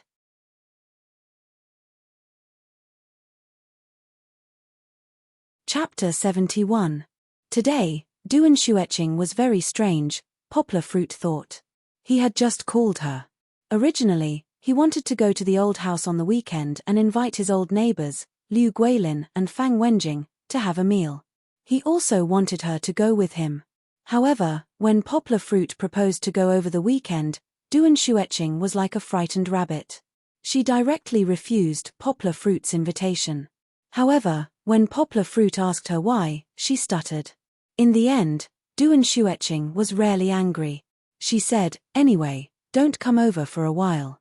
Then, she hung up the phone. This made Poplar Fruit feel confused. He could only smile bitterly and cancel his plans for the weekend. Poplar Fruit muttered in his heart, this girl, don't tell me she has a boyfriend. Could it be that he brought it home? Is it necessary to be so afraid of me finding out? Of course, Duan Xueqing didn't have a boyfriend like Poplar Fruit thought. However, in the past few days, Duan Xueqing's mother had come from Jiangnan province. Duan Xueqing didn't want her mother to meet Poplar Fruit so early. Jiangnan was located in the coastal area. The mountains and rivers were connected, and it nurtured the unique spirituality and wisdom of the people in Jiangnan. However, because Jiangnan's resources were relatively poor, there were more people than land. Agriculture alone couldn't support the survival of a family. Therefore, many people in Jiangnan were forced to travel north and south, and even go abroad. The hardships of traveling the world not only cultivated their hard-working spirit, but also inspired their enthusiasm for entrepreneurship and adventure. The genes of business flowed in the blood of Jiangnan people, and Duan Xueqing's family was the same. Her family owned more than 50 boutiques in Jiangnan, specializing in selling fashionable clothes and bags imported from France. They were also famous in the fashion industry in Jiangnan. Duan Xueqing had 2 older brothers. After they graduated from college, they gradually took over the family business under the guidance of their father. Duan Xueqing was the youngest girl in the family. Her family loved her very much. They knew that Duan Xueqing's cold personality was not suitable for business, so they didn't force her to go home. They just supported her to live the life she wanted. However, it didn't mean that they completely ignored her. Her daughter had been working for almost 2 months. Duan Xueqing's mother couldn't stay at home. She was worried that her daughter didn't live well, eat well, and work unhappy, so she took a plane to come to see her daughter. After Duan Xueqing's mother arrived, she was a little unsatisfied. because the place Duan Xueqing lived in was too shabby in her opinion. There was only one room and one living room, and the decorations weren't good either. She was still the little princess of a billionaire family. How could she live in such a small place? After she finished looking at the room Hotel Duan's, Xueqing, "Can't rent a good house? We can also buy a house. Live too far away from the place where you work. Then we can buy a car for you. If you don't like Beetles, we can buy a BMW." After Duan Xueqing went to college, she wanted to be independent. Especially after she got a job, she didn't want to spend her family's money. There was a deeper meaning, but it was always hidden in Duan Xueqing's heart. Duan Xueqing's mother wanted to change a better environment for her daughter to live a more comfortable life, but Duan Xueqing didn't want to. Because of that, the mother and daughter quarreled. The main reason was that Duan Xueqing didn't talk much and didn't like to explain. Under such circumstances, Duan Xueqing didn't want her mother to see poplar fruit and Kiki. Duan Xueqing's mother was experienced. If she knew the existence of poplar fruit, she would know what Duan Xueqing was thinking. More importantly, poplar fruit already had a daughter. If Duan Xueqing's mother knew that, the consequences would be unimaginable. Duan Xueqing knew poplar fruit well.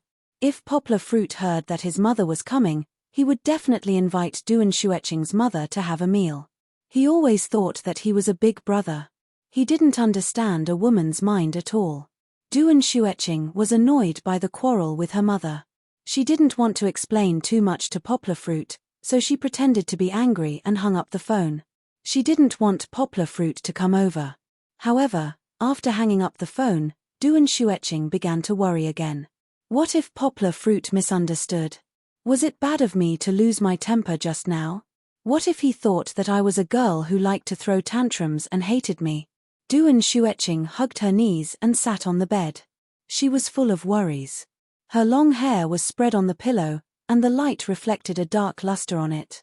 Poplar fruit didn't know what Duan Xueqing was thinking. He didn't hate her as much as Duan Xueqing was worried about. Poplar fruit just thought that these were just small waves in life. They were nothing to worry about. Recently, he learned a new skill to tease Kiki, singing. Originally, he used his mobile phone and small speaker to play songs for Kiki. Kiki really liked to listen to it. However, he found out 2 days ago that Kiki preferred to listen to her father sing for her. Moreover, he wanted to sing in front of her. The recording couldn't fool Kiki. Poplar fruit didn't expect that Kiki would burst out with such enthusiasm as soon as he started to sing. At that time, he was humming Adele, an English female singer who became popular this year. Adkins sings someone _ you.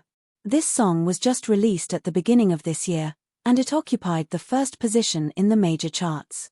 The faint sadness under Adele's magnetic voice made this song popular all over the world. Although there was only the piano accompaniment, this song was sung by Adele with a very rhythmic feeling. It was like reciting a long poem, and the cadence was very pleasant to listen to. Poplar fruit walked in front of the rocking chair with a book in his hand. He pinched his voice and sang the climax of the song, "Don't forget me, I beg, I remember you said, sometimes it's last in love, sometimes it's hurts instead." At this time, Kiki suddenly shook her little hand excitedly and squealed. At first, poplar fruit didn't pay attention to it. When he walked over, his eyes lit up and he turned his head. Unsure, poplar fruit squatted down in front of the rocking chair and looked into Kiki's big, beautiful eyes. He sang the 2 lines of the song again and said in his heart, "Kiki, one more time for Papa to see." Looking at her father and being influenced by her father's singing, Chichi kicked her little feet and her eyes turned into 2 crescent moons. She opened her little mouth and called out, "Ooh, ooh, ooh, ooh, ooh, ooh." Although she didn't know which plane Chichi was calling out in, Yanghua could clearly distinguish that the rhythm of Chichi's calling was the rhythm of her own singing just now. It was exactly the same. At that time, poplar fruit was shocked. Was his daughter that amazing? As a person who had always sung out of tune since childhood, poplar fruit found hope in his daughter. He was a born musician. At only 4 months old, she could grasp the rhythm so accurately. When she grew up, she would definitely become a singer on the same level as Deng Lijun. Chichi was a genius, and young Guo was proud of her. Then, he began to giggle and fantasize about his daughter's appearance on the stage in the future. No matter what the future held, from now on, Poplar Fruit would cultivate Kiki's singing ability. Of course, at this time, Kiki couldn't be considered to be singing. She could only be said to be humming along with Poplar Fruit. In order not to mislead his daughter, Poplar Fruit specially chose some simpler songs, even nursery rhymes. He also secretly hid in the study and practiced with the original singer for a long time. When he felt that he couldn't sing out of tune, he came to play with Kiki. And Kiki also liked this kind of interaction. Every time, she would happily sing along with Poplar Fruit. Towards the end of the song, Kiki was so tired that her little head kept nodding. After all, a baby's energy was still a little lacking. Today, Poplar Fruit and Kiki sang a very classic nursery rhyme, "Only Mommy is Good in the World." The reason why it was a classic was because this song had been sung since Poplar Fruit's parents' generation when they were young. Only Mommy is good in the world. After singing the first line, Poplar Fruit felt that something was wrong. He was the only father in the family now. Where did the mother come from?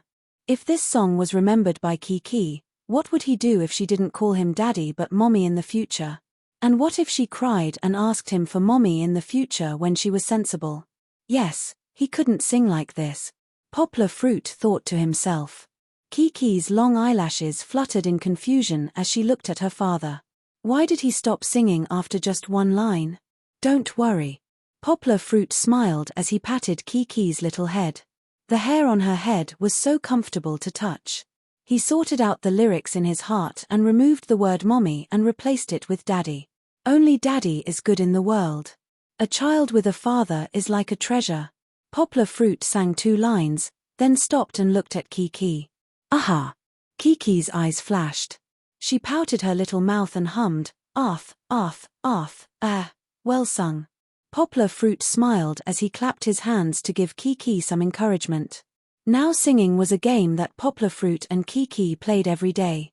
Every day after taking a bath, when the sun was setting, Poplar Fruit would take her to the floor-to-ceiling window in the living room. They would wave their little hands and sing slowly. The setting sun seeped in through the gaps between the green wisteria on the balcony. Accompanied by Chichi's light singing voice that resembled the song of a cuckoo, it slowly flowed over the father and daughter pair. The warm air was filled with a faint fragrance. He thought that after a few weekends, he would continue his daily life like this. But in the evening, his friend, Feng, knocked on his door and told him that his cousin's school team wanted to invite Poplar Fruit and Uncle Jin to play basketball this weekend. Poplar Fruit was willing. It would be very interesting to be able to play with a master. But except for him, everyone else had work. He couldn't guarantee whether they would be free. So Poplar Fruit asked Feng to wait first. Today, Song Jiwen went home and wasn't across the street. He called Song Jiwen first. When he heard that he was playing basketball with the school team of Guangdong University of Technology, Song Jiwen agreed. He said that there was no problem on the weekend. Saturday and Sunday were fine too. Next, he called Uncle Jin. Uncle Jin was also interested in this opportunity as he also liked to play basketball. Uncle Jin told Poplar Fruit that the 3 of them were usually free on the weekend, but it was better to wait for him to confirm. While waiting for Uncle Jin's reply, Feng said to Poplar Fruit excitedly, "Brother Yang, when you play basketball, can I join your team? I can be a substitute too." For his cousin's school team, Feng had been admiring it for a long time. He had always regarded Guangdong University of Technology as his goal. He wanted to enter this university through the college entrance examination, then join the school team and compete in the national competition like his brother. Now that he had the opportunity to compete with them, how could he not be excited? Poplar Fruit smiled and patted him on the shoulder. He said, "Don't worry. If we make an appointment to play basketball, you will definitely be one of us." Soon, Uncle Jin called back. His hearty laughter came from the receiver. "Little Yang, I asked the 2 of them. Let's set the date for this Saturday." "This Saturday. Okay, I will let them know." Poplar Fruit put down the phone and nodded at Feng with a smile. After getting a positive answer, Feng jumped up excitedly.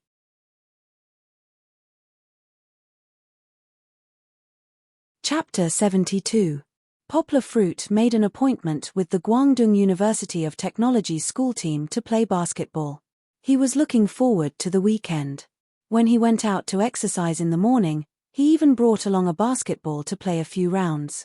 He felt like he was sharpening his knife for the game. However, before the weekend came, he received a call from Yin Yang Network. The person who called was the same customer service lady from Yin Yang Network. When he picked up the phone, Poplar Fruit's heart was beating wildly. "Mr. Poplar Fruit, first of all, I would like to congratulate you. You have successfully passed our last round of assessment." The customer service lady's voice was very excited. She paused for a moment, but Poplar Fruit was already in ecstasy. "Did I really succeed?" Poplar Fruit could not believe his ears. Although his translation ability was one of the best in Cinder Company, he had never translated any books. His works had never been tested by the market. Yet, he had passed 3 rounds and defeated hundreds of people to successfully become the translator of sect leader Qiao's biography. It was amazing. Although Poplar Fruit was very confident in his own ability, it felt so good to be recognized by others. This was probably the closest he had ever been to his idol. Poplar Fruit did not know what to say. The customer service lady continued, "In other words, you have been selected as one of the translators of Steve Jobs' biography. Next, we need you to sign a translation contract with us and a new confidentiality contract." "Wait, please wait," Poplar Fruit interrupted the customer service lady. He frowned and asked, "That's not right. Did you just say one of the translators? Could it be that there are other interpreters besides me?" The customer service lady flipped through the form in her hand and replied, "Yes, Mr. Poplar Fruit. There are a total of 4 translators selected. Do you have any questions about the results?" "Of course I do," Poplar Fruit roared in his heart. It was fine if there were not only 1 translator, but 4 translators for 1 book. What was going on? Poplar Fruit did not believe in team translation the most. In the past, when he was in university, he had also done a similar project. A few people would translate a document together. In the end, when they saw the expression on the teacher's face when he gave them marks, it was really difficult. Now that he thought about it, that translation could really be thrown into the water. The first problem with team translation was that the level of the people working together would be uneven, so there would be a big gap in the translation after the summary. Of course, this time, there were so many people for Dongshin Publishing and Yaoyang to choose from, so there probably wouldn't be too much of a difference. Secondly, every translator's translation style is different. Some prefer to be more straightforward, while others prefer to be more scholarly. Some prefer to change the style of the original text, while others prefer to use the author's method of expression. Some translate with a strong accent, while others prefer to use an easy-to-understand language style, and so on. There are many more. These differences are common. It is not only caused by different language education, but also related to everyone's preferences. Translators' notes, translators' notes, translators' notes, translators' notes, translators' notes, translators' notes, translators' notes, translators' notes, translators' notes, translators' notes, translators' notes, translators' notes, translators' notes. Poplar Fruit asked in confusion, "Why 4 translators?" The customer service girl explained, "Because this book needs to be translated for a lot of words, and time is tight. It needs the cooperation of multiple translators to complete it." "That won't do," Poplar Fruit shook his head. "Can't I do it alone? I'm very fast at translating." Sorry, Mr. Poplar Fruit, I don't have the right to make such a decision. This project is really important, and we can't be careless. You can think about it again. In fact, 4 translators are also very good. You don't have to work so hard. Everyone can work together to complete such a book that is destined to attract the attention of the whole country. What a sense of achievement. Right. The customer service girl tried to persuade Poplar Fruit. Poplar Fruit hesitated for a moment, but he still couldn't convince himself. He said to the customer service girl, "How about this? You report to the higher-ups and tell them what I think. I think that's such a good book. If 4 translators work together to translate it, the final result may not be satisfactory. If they still decide to use 4 translators in the end, I'm willing to withdraw from this project, although this project is really important to me. After hanging up the phone, Poplar Fruit lay on the sofa and sighed deeply. If he couldn't do his best, he didn't want to be involved and become a member of the team that destroyed it. Poplar Fruit didn't know that his phone call caused a huge debate at Dongshin Publishing. Several chief editors and associate editors even slammed the table and argued. These things happened thousands of miles away. Poplar Fruit only knew that the next morning, when he came back from exercising and bought breakfast, he saw a woman standing in front of his house. A very handsome woman. She looked to be in her mid-20s. She had short hair with neat bangs and a clean and flawless oval face. Her facial features looked a little delicate with light makeup on. She was also dressed very fashionably. Her black leather jacket and skinny jeans matched her very individuality. At first glance, she was the representative of a fashionable woman in the city. Beautiful was ashamed in front of her. The word handsome was even more appropriate to describe a man. However, Poplar Fruit had never seen such a woman before. She was holding a Gucci bag in one hand and a suitcase in the other. What was she doing standing in front of his house? Poplar Fruit looked at her confusedly as he carried the porridge, buns, and basketball and walked over. The woman looked at Poplar Fruit with vigilance. Then she put down the suitcase with her right hand and took out her iPhone from the bag.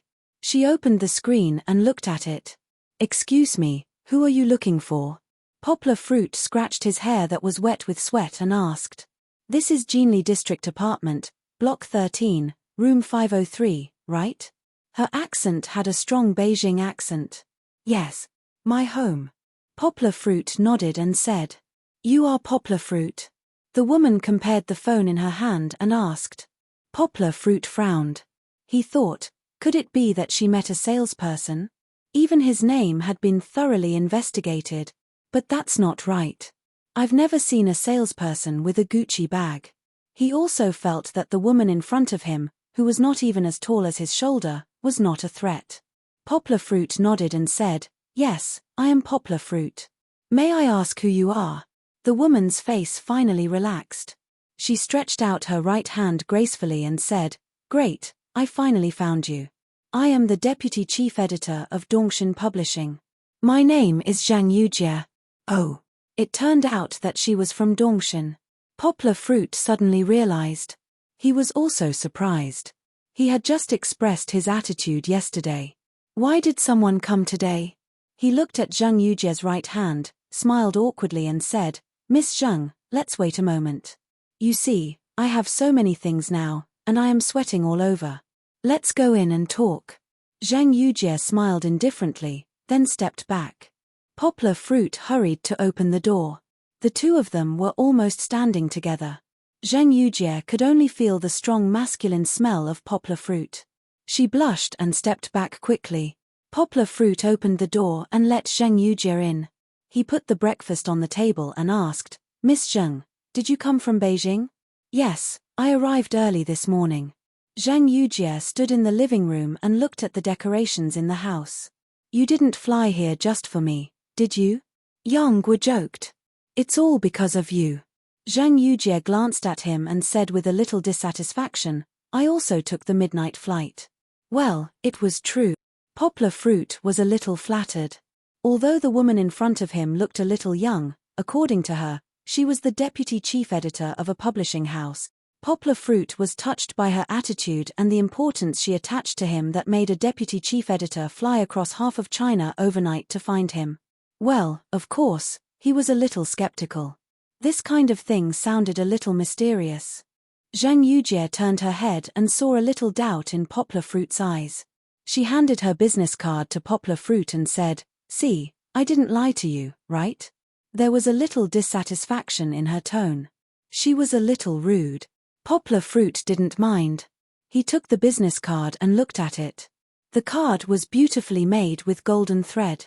It really did have the address of Dongshin Publishing and her title. It should be real. However, it was the first time he saw such a young deputy chief editor. From the way she spoke, it felt like she was a person with an unruly personality. Maybe she was the daughter of an official. If that was the case, then it made sense. However, Poplar Fruit didn't want to delve into it, so he didn't ask. Miss Zheng, have you eaten breakfast? Poplar Fruit asked. Not yet. I'm starving. Do you have fried dough sticks and soy milk? Zheng Yujie sat down at the table and looked at the breakfast Poplar Fruit bought. This person really didn't treat herself as a guest. Poplar Fruit was just asking politely, but she just sat down. Well, who told me to be hospitable? Poplar Fruit answered honestly, no, there's only steamed buns and congee with century egg and pork. She was disappointed and said, only steamed buns and congee? I don't like them. Then, she put one hand on the table and held her cheek. She tilted her head and looked at Poplar Fruit.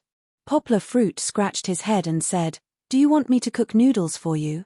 You're from the north, so you should be used to eating noodles, right? It's okay, as long as you don't cook instant noodles for me, Zhang Yujie said with a smile. Thus, Poplar Fruit took out a tomato and an egg from the fridge and cooked a bowl of noodles for Zhang Yujie. The red shredded tomato and white and yellow egg floats on top of the soup. It looked delicious. Poplar Fruit washed a pair of clean chopsticks and brought it over. Miss Zhang, I'm sorry. You came in a hurry and didn't prepare anything delicious. I can only treat you to noodles. Poplar Fruit said with a smile. It's okay, I ate too much noodles. Zhang Yujie picked up the chopsticks and smelled the tomato and egg noodles. It was too fragrant. When she lived outside in the past, she didn't cook noodles that smelled so good. What? Poplar Fruit sat opposite her and took the bowl. He seemed to have heard her say something about being old. He raised his head and asked in confusion. Nothing, nothing. Zheng Yujie was too engrossed in watching Poplar Fruit cook noodles that she didn't pay attention and exposed her manly nature. She smiled awkwardly and quickly covered it up. Oh, it's delicious. Zhang Yujie picked up the noodles with her chopsticks and ate it. It was so smooth that she almost didn't need to chew. It tasted as good as shark fin noodles. Eat slowly, eat slowly. Poplar Fruit chewed on a steamed bun and looked at Zhang Yujie with a smile. Then, he handed her a spoon.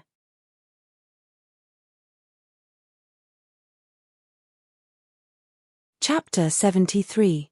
Poplar Fruit ate much faster than Zhang Yujie. After all, the noodles had just been cooked, and the soup was still steaming hot. After eating, Poplar Fruit stood up and put the bag in the trash can. He said, Miss Zheng, take your time to eat.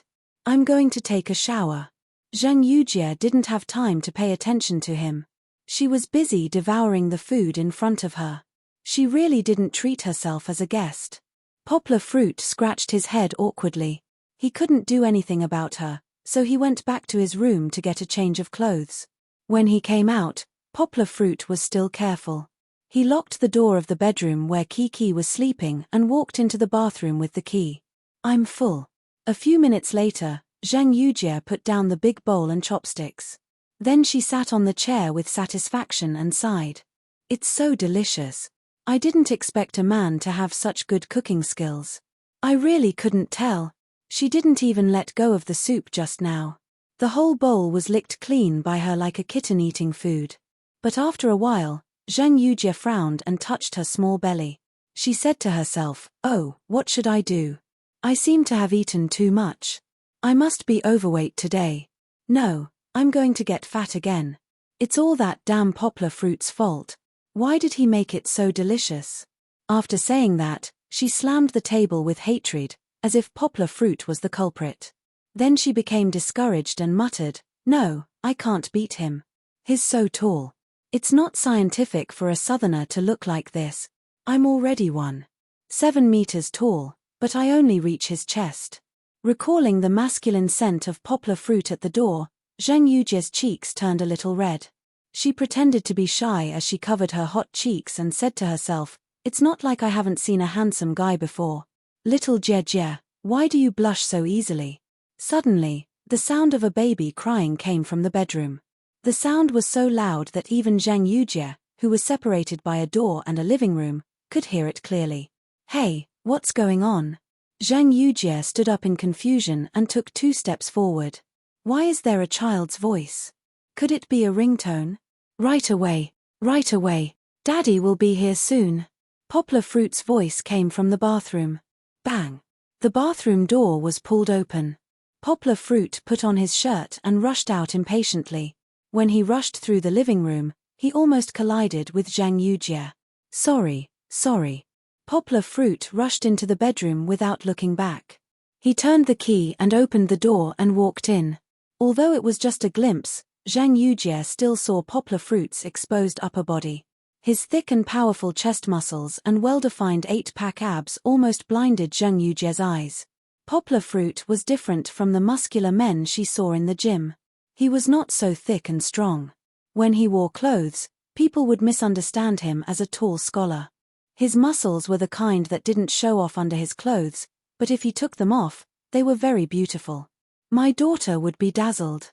Coupled with his height of about 187 meters and long legs, even Zhang Yujie, who had seen a lot in the gym, couldn't help but cover her mouth to prevent herself from screaming. Poplar Fruit had already walked out with Kiki in his arms. Kiki, who had just woken up and didn't see her father, was now in a daze. Her eyelashes were stained with morning dew. Her tear-stained face was very pitiful. "Don't cry, Kiki. Isn't Daddy here? Why are you crying again?" Poplar Fruit coaxed. He gently wiped away the tears on Kiki's face with his left hand. Although she was no longer crying, Kiki still felt a little wronged and confused. She curled her hands in front of her and burrowed her little head into her father's neck. She twisted and turned, especially relying on the smell of her father's body. Seeing that there was another child in the room, Zhang Yujie's eyes widened. She finally understood what the small rocking chair in the room was all about. It wasn't an ornament. That's not right. Didn't his profile say that he was 24 years old and unmarried? Zhang Yujie was confused. Poplar Fruit, Zhang Yujie asked hesitantly. "This is..." Poplar Fruit raised his head and smiled. "This is my daughter, Kiki." Zhang Yujie only felt a large herd of alpacas running through her heart. "Why were all the good men in the world married?" She said embarrassedly. "What about your wife? Will she misunderstand if I'm here?" Poplar Fruit was stunned. He smiled and said, No, I'm not married. How can I have a wife?" Seeing that Zhang Yujie's eyes were even more confused, Poplar Fruit could only briefly explain his situation. Every time he met someone, he would have to say it once. Poplar Fruit felt that he could prepare a set of speeches and recite it every time. "So that's how it is." Zhang Yujie suddenly understood. She praised in her heart, "What a man who dares to take responsibility. It's a pity. Little Jie, you're in love again." While Poplar Fruit was making milk powder for Kiki, Zhang Yujie visited Poplar Fruit's study. Like Du and Xueqing, she was also shocked by the number of foreign language books in Poplar Fruit's study. French, German, Spanish, Portuguese. Looking at Mama's notes, Zhang Yujie could be sure that these books were not placed there to fool people, but that the owner had really read them.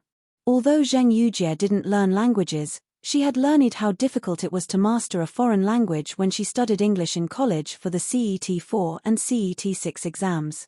Looking at the 4 foreign language books on Poplar Fruit's desk, Zhang Yujie began to worship Poplar Fruit. Zhang Yujie also saw a lot of books on translation theory. She nodded in her heart. "He's so hardworking. No wonder he's so good at it. I really came to the right place this time. But will he accept my proposal?" Zhang Yujie was a little uncertain about this. As the deputy chief editor of Dongshin Publishing, she had also come into contact with some of the leading figures in the academic world. She found that although they were usually very amiable, they had their own persistence in their own professional fields. It could even be said that they were stubborn. Although Poplar Fruit was not a leading figure, he was still a very talented person. Would he be as stubborn as them? When everyone sat down, Zhang Yujie stopped dawdling and went straight to the point. "Poplar Fruit, I'm here this time to personally persuade you to join our project team," Zhang Yujie said. "Well, I understand what you mean, but I actually made it very clear yesterday. Either I do it alone, or I have to quit. With 4 people, it really affects the quality of the translation." Poplar Fruit shook his head and said. Zhang Yujie twisted her body and said with a frown, "You know that's impossible. To be honest, We received a notice from the foreign copyright owner a few days ago. Our publishing angle has been set for November 21st this year. It's completely impossible for one person to finish a book with more than 500,000 words. Poplar Fruit thought about it. 500,000 words, 2 months. It was indeed impossible for one person to finish it. Even if he translated day and night for a month, he estimated that he could only translate 200,000 words. After all, this was a literary work. It was not an ordinary technical document. The difficulty was more than 3 times higher, it was at least 5 times higher. He shook his head and said, "It's really impossible. I can only say sorry. I really don't want 4 people to read it together. You'd better find someone else." Zheng Yujie did not want to give up. She continued stubbornly, "Why are you so stubborn? Didn't you want this opportunity very much? It's so rare. How can you give up just like that?" "I used to think so, but the situation is different now," Poplar Fruit said. "I don't want such an important book to be ruined in my hands. I'll be scolded in return. But you want others to ruin it." Zheng Yujie stared at Poplar Fruit and said, "How can you be so irresponsible?" Poplar Fruit's expression froze. There was a chance. Zheng Yujie saw a crack appear on Poplar Fruit's solid wall. She quickly struck the iron while it was hot and said, "Think about it. You valued this book so much before. It was written by a master appointed by Steve Jobs, and it was the only biography authorized by him. Do you have the heart to destroy it by making everyone translate a translation that you can't even read? You have to know that you once had the chance to save it. Are you willing to stand by and do nothing?" Poplar Fruit frowned and said, "So what? If I don't stand by and do nothing, am I going to be the executioner myself? You can do your best to make us do better," Zhang Yujie said. "What do you mean?" Zhang Yujie smiled. She kept him in suspense and said, "Do you know why I came to you personally?" "Why?" Poplar Fruit had always been curious about this question. "Because you were the first of all the selected translators, because your translation was the only one that could impress all the judges, because only your article made me want to buy it. Do you know? Because of these reasons, I slammed the table and quarreled with my boss yesterday. I don't want anyone else, but I want you." When Zheng Yujie said this, she realized the ambiguity in her last sentence, and her face turned slightly red. "Anyway, that's what I meant, so I flew here from Beijing overnight," Zheng Yujie said. Her words touched Poplar Fruit, but it didn't solve the problem. Poplar Fruit said, "And then? What are you going to do? Don't talk about giving up. Come and help me. I can give you the highest authority. I'll let you be the team leader and consultant of the 4-person translation team. You can do your best to read as many manuscripts as you can. I can also let you do the final touches on the other people's manuscripts. If you feel that something is not right, you can modify it according to your own ideas. What do you think?" Zhang Yujie had thrown away her trump card this time. If Poplar Fruit didn't give in, she didn't know what to do. Under Zhang Yujie's gaze, Poplar Fruit widened his eyes and said, "Are you sure? Don't you think you've given him too much authority? Can it really work?" It was more than just too much. It was as if the whole project was handed over to Poplar Fruit to handle. Zhang Yujie nodded quickly and said, "At present, I'm fully in charge of this book. My words count." Zhang Yujie was indeed the descendant of an official, and her family background wasn't simple. She became the deputy editor at the age of 26. Her family elders contributed a lot, but this also caused her to be questioned by everyone in the publishing house. This was the first time she was leading a team on a project. It was also her chance to prove herself. In order to keep Poplar Fruit, she didn't hesitate to fly overnight from Beijing to Yangcheng. In order to do her best, she didn't hesitate to give most of her authority to Poplar Fruit. This time, she had to let everyone see her in a new light. I, Zheng Yujie, wasn't a second-generation official who only knew how to rely on connections. Poplar Fruit thought for a long time. Suddenly, he raised his head and looked into Zhang Yujie's eyes. He said seriously, "If it's really as you say, I accept." Zhang Yujie was overjoyed. She took out a contract from her bag and said with a smile, "Okay, sign it."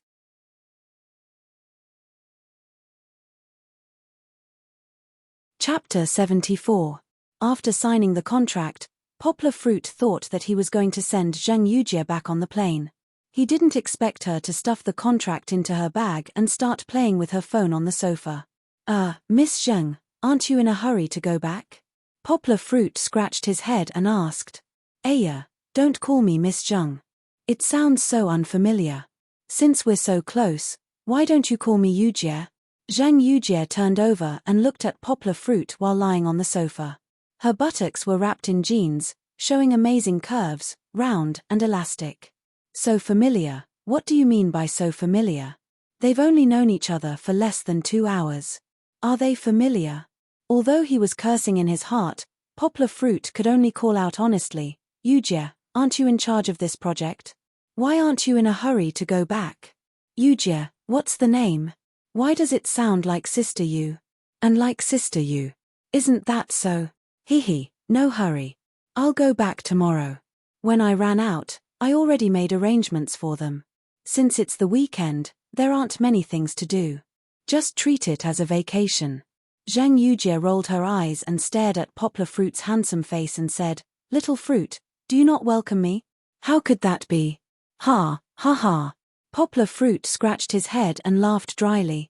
The lady in front of him really didn't treat him as an outsider. Moreover, she had the intention of taking over his place. Poplar Fruit was reduced to being addressed as a eunuch. Alright, Poplar Fruit could only go back and do his own things according to his plan.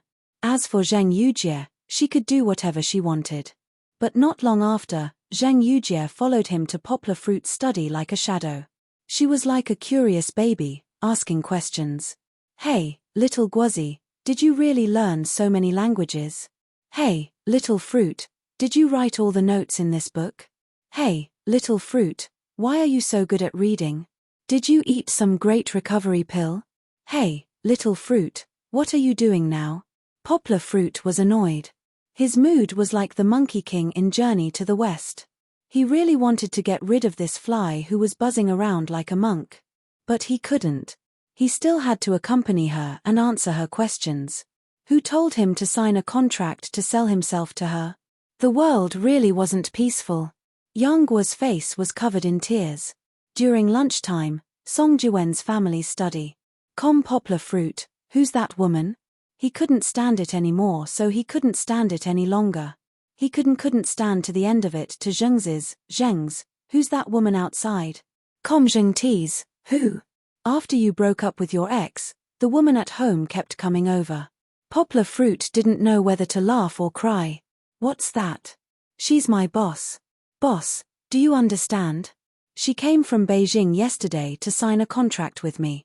She flew from Beijing to sign a contract with you? Is there such a boss? Song Jiwen looked at Poplar Fruit from head to toe and said, I think you've become more handsome. Didn't you see the way that woman looks at you? I think she's here for you. That's not true. She just met me for the first time this morning. Don't talk nonsense. Otherwise, it'll be bad if I can't get off the stage. Poplar Fruit said. Anyway, take it easy. But the woman outside looks good. She's got character. You can consider her. Really. Ouch. Before Song Jiwen could finish his words, he was kicked out by Poplar Fruit. After lunch, Song Jiwen spent 2 hours to pick up Kitten from Shoshan District. Because there was a game in the afternoon, Poplar Fruit had to ask her to take care of Kiki. Hearing that Poplar Fruit was going to play basketball, Zheng Yujie followed him with great interest. Holding a big purple umbrella, she and Kitten pushed Kiki to sit on the bench next to the court. When they arrived, the 5 members of the school team of Guangdong University of Technology were already waiting there. Uncle Jin and our phone brought them in. Before the game started, they were all warming up for the relay layup. Seeing Poplar Fruit and Song Jiwen coming over, and Ziming also came up to them and introduced them. Brothers, this is Poplar Fruit, and this is his brother, Song Jiwen. Poplar Fruit, Jiwen, this is my captain, Deng Jian, and our team's members, Zhong Jie, Qiu Xin, and Dong Xiaofang. And Ziming introduced the team members standing together one by one. Poplar Fruit reached out and shook hands with Deng Jian.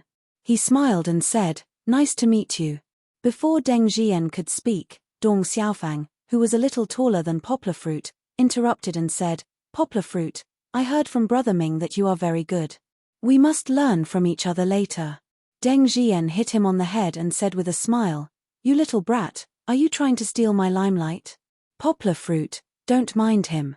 Our team members are a little straightforward. They speak frankly, but they mean no harm. Poplar Fruit smiled and said, "It's okay. I like people who speak frankly." When the three uncles arrived, Poplar Fruit, Song Jiwen, Ah Feng, and the three uncles gathered in one half of the court to warm up and discuss tactics. The opposite side is a little tall. This game is going to be difficult, Uncle Dao said with a serious face. Except for Poplar Fruit, the rest of their team was less than 1.8 meters tall. On the opposite side, the 5 people were all more than 1.8 meters tall, and 3 of them, Deng Jian, and Ziming, and Dong Xiaofang, were taller than Poplar Fruit. Deng Jian was estimated to be 1.95 meters tall. "Don't worry, we have Poplar Fruit as the inside line," Uncle Jin said with a smile. Poplar Fruit also said with a fire in his eyes, "That's right. Look at me for the rebound." "Let's discuss how to play," Uncle Jin said. "Let's assign who will play which positions." Song Jiwen said, "I think we shouldn't be fixed with only one point guard, because their basic skills are definitely better than ours. With only one person controlling the ball, it's easy to be robbed." "That's right. Jiwen, why don't you and Aban play the double point guard?" Uncle Jin said with appreciation. Uncle Dao smiled and said, "I can only play outside. I can't get inside. If you see me run to an empty spot, then pass the ball to me." Uncle Dao's shooting was as accurate as a scalpel. If he could hit a few more, it would be easier to play. "I'm a substitute. I can play outside." Ah Feng raised his hand and said. Uncle Jin laughed and said, "Don't worry, there will definitely be a chance for you to play. The 3 of us are old bones. We'll probably be exhausted running the whole court. When the time comes, don't complain that there aren't enough substitutes." He turned his head and asked Poplar Fruit, "Poplar Fruit, what are you going to do? Are you going to play center?" Poplar Fruit pondered for a moment and said, "I'll play small forward when I'm on offense and center when I'm on defense." He planned to use himself as James when he was on offense. Facing a school team that was strong in basketball, if others couldn't open it, then he would have to break through. "Well, that's good. Then I'll control the inside line with you." Uncle Jin nodded and said, "What we're saying now is just a warm-up. The tactics we'll implement later still depends on the strength of the opponents on the court." Poplar Fruit laughed. "Yes, we'll just adapt to the situation." Song Jiwen echoed. After the discussion, Poplar Fruit and the others warmed up in their own half of the court, stretching their ligaments to prevent injuries during the whole court run later. At this time, a lot of spectators gathered on the sidelines. Most of them were basketball enthusiasts in the community. They had heard the news from each other. Although there was an empty court next to them, no one went to play. After playing so many times, the basketball players in the community knew that the strongest among them were Poplar Fruit and the other 5. When the 6 of them stood together, they almost replaced everyone in the community. Today, they were going to play the strongest player in the University of Guangdong. How could they be willing to miss such a wonderful game? Before the game began, Deng Jian came over and followed Uncle Jin and Poplar Fruit. He said, "Uncle Jin, Poplar Fruit, let's have a meal together after the game. I'm sorry to trouble you on such a hot day." "Haha, don't be so polite. It's our honor to play with you," Uncle Jin said with a smile.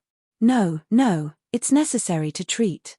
When we play basketball, victory is secondary. Friendship comes first. After the game, having a meal together won't affect your other things, right?" Deng Jian deserved to be the captain of the University of Guangdong Polytechnic University. His words and actions made people feel very comfortable. "Okay." Uncle Jin looked at Poplar Fruit. Poplar Fruit smiled and nodded. He then said, "After the game, let's have a meal together. I'll treat you. Don't fight with me. The people here are not poor. You have to pay for it, right? You said that playing basketball is about friendship. If you keep talking about money with me, it will hurt our friendship." "Haha. Deng Jian laughed heartily. I won't mention it. Thank you in advance, Uncle Jin. He paused and then said, you also know that we still have to play games after school starts. If we get injured, it will affect the game. So, on the court later, please be merciful. The main thing is that everyone has to have fun. Don't worry, we won't do too much. But you have to be merciful. We are a few old bones, and we can't withstand the vitality of young people like you. Uncle Jin laughed. Well, friendship comes first. Deng Jian clenched his fist and smiled. After he left, Uncle Jin said to Poplar Fruit with emotion, their captain is a character. He has a good family education. It's amazing if he doesn't play basketball in the future. Poplar Fruit looked at Uncle Jin in confusion and asked, why do you say that? What do you think he wanted to say to me just now? Uncle Jin patted Poplar Fruit's shoulder and asked with a smile. Didn't he say about the meal? Poplar Fruit frowned and asked. Suddenly, Yang Guo reacted first and said with a sudden realization, oh, I understand. He wants us to not hurt their players when we play basketball. So that's his real purpose. That's right. Uncle Jin nodded approvingly. You understand quite quickly. He just beat around the bush and said so much just to talk about this. But he said it very skillfully, right? You don't feel that it's harsh when you hear it. Poplar Fruit nodded. Indeed, Deng Jian's way of doing things made people feel like they were bathing in the spring breeze. It was easy to feel that he was a very worthy friend. You can learn from his good points. Uncle Jin educated Poplar Fruit like an elder. He smiled and said, someone in his family should be a leader, so he has been influenced by this. His words and actions are very methodical. Well, I understand. Poplar Fruit nodded solemnly. This was just a small interlude. Both sides were ready. Poplar Fruit and Deng Jian walked to the center circle to prepare for the jump ball. An uncle, who was acting as a guest referee, walked to the center with the basketball. The audience on the sidelines held their breaths and looked at them nervously. The battle was about to start.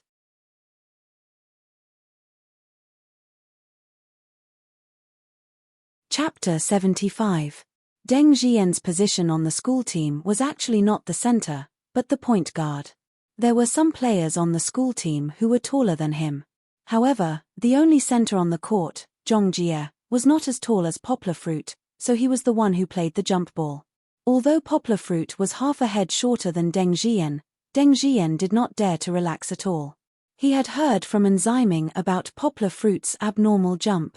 With a whistle, the referee threw the basketball high into the air, and the game began. So what if he is 10 centimeters taller than me? Poplar Fruit confidently jumped more than a meter high, and under Deng Jian's surprised gaze, the basketball was in Uncle Ban's hands. Although Deng Jian was mentally prepared, he was still shocked by Poplar Fruit's jump. The highest point of his jump was actually 2 palms higher than him. What a monster! Before Deng Jian landed on the ground, he shouted, "Defend!" Poplar Fruit did not need to shout. Several of his teammates had already rushed to the opponent's half of the court. However, the quick attack did not succeed. After all, the opponent was the school team of Guangdong University of Technology. Seeing that the fight for the ball was not going well, the 3 players who had retreated early had already formed a defensive formation. Uncle Ban's idea of scoring quickly was extinguished. Since the quick attack was not going to work, they would play positional play. Uncle Ban saw that someone was closing in on him, so he passed the ball to Song Jiwen to control. At this time, the others returned to their positions. Poplar Fruit also stood outside the 3-second zone to provide support. Song Jiwen dribbled the ball twice. Seeing that he could not fool Qiu Xin, who was guarding him, he passed the ball to Poplar Fruit. Poplar Fruit was ready to attack with the ball, but from the corner of his eye, he caught a glimpse of Dong Xiaofang, who had just guarded Uncle Ban, running over to attack him with Enrich. Poplar Fruit was happy. Taking the initiative to leave the ball? All right, I'll fulfill your wishes. Without waiting for Deng Jian to realize that something was wrong, Poplar Fruit acted like he was protecting the ball for a layup. He placed his right hand on the side of his body and squeezed Enrich into the lane, looking like he was going to make a layup. Dong Xiaofang and Enziming hurriedly used their 4 hands to form a big hat on Poplar Fruit's head. However, they discovered that Poplar Fruit's right hand was empty. Where was the ball? When he turned around, he saw that Uncle Dao had already received the basketball. He calmly made a 45-degree jump shot, and the basketball steadily went into the basket. Team Jinli scored first. The crowd cheered. They had seen Poplar Fruit's feint clearly. That pass without looking behind to deceive the 2 opponents was just too cool. Kitten also stood up and clapped desperately. Only Zhang Yujie, who didn't know much about basketball, was a little confused. Beautiful pass. Uncle Dao gave Poplar Fruit a thumbs up. Poplar Fruit also gave him a thumbs up and said, "Beautiful shot too." Although they were talking, they didn't stay idle. They quickly retreated with the rest of the team. They didn't have much experience in games, but they still understood that it was important to switch between offense and defense quickly in a game. Dong Xiaofang ran to the end line with an embarrassed look on his face. He passed the ball into the hands of Deng Jian, who was still staring at him. He didn't need to be scolded by the captain. He also understood that he had missed the ball. It was the school team's turn to attack. Deng Jian acted as the point guard. Song Jiwen, who was guarding him, looked helpless. Deng Jian was too tall. Song Jiwen was only about 1.75 meters tall, which was 20 centimeters shorter than Deng Jian. As long as Deng Jian raised his hand, he couldn't touch the ball at all. Poplar Fruit also saw his friend's predicament. He stood near the lane and shouted, "Mosquito, just interfere with his shooting.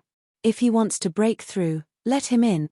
However, Deng Jian passed the ball to Dong Xiaofang.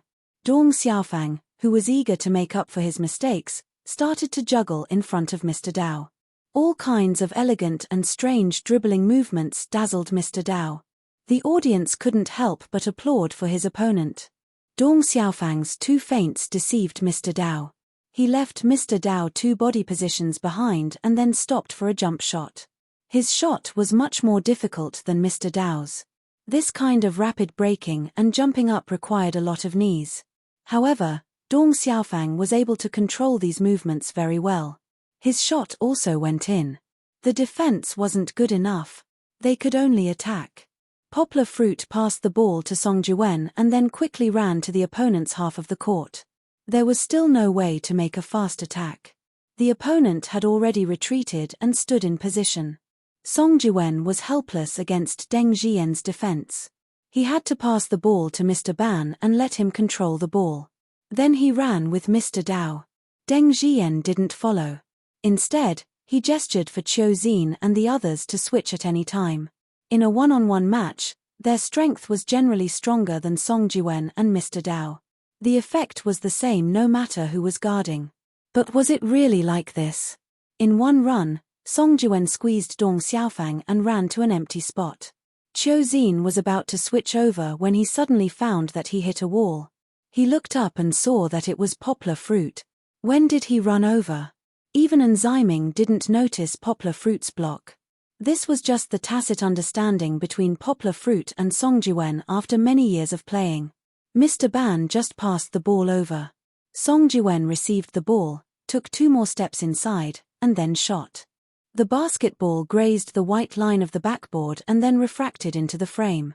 "Cheer up," Deng Jian said to his teammates as he dribbled the ball to the opponent's half of the court. He was very dissatisfied with the coordination of his opponents twice. Dong Xiaofang's point could completely turn Mr. Dao into a sieve, but Deng Jian didn't continue to let Dong Xiaofang attack. He made a move to lure Song Jiwen to jump, and then easily bypassed Song Jiwen and slanted into the inside line. Poplar Fruit came up to meet him, and the 2 people collided solidly. Muscles and muscles made a dull collision sound. Deng Jian was shocked. He was completely at a disadvantage in the wrestling with Poplar Fruit. The moment they collided, he felt like he had hit a mountain. Poplar Fruit didn't move, but he staggered back a step. However, after all, Deng Jian was experienced. When he retreated, he made an incredible move. He passed the basketball through Poplar Fruit's crotch, hit the ground, and the ball fell into Zhong Jie's hands. His crotch was pierced. Poplar Fruit didn't have time to be depressed.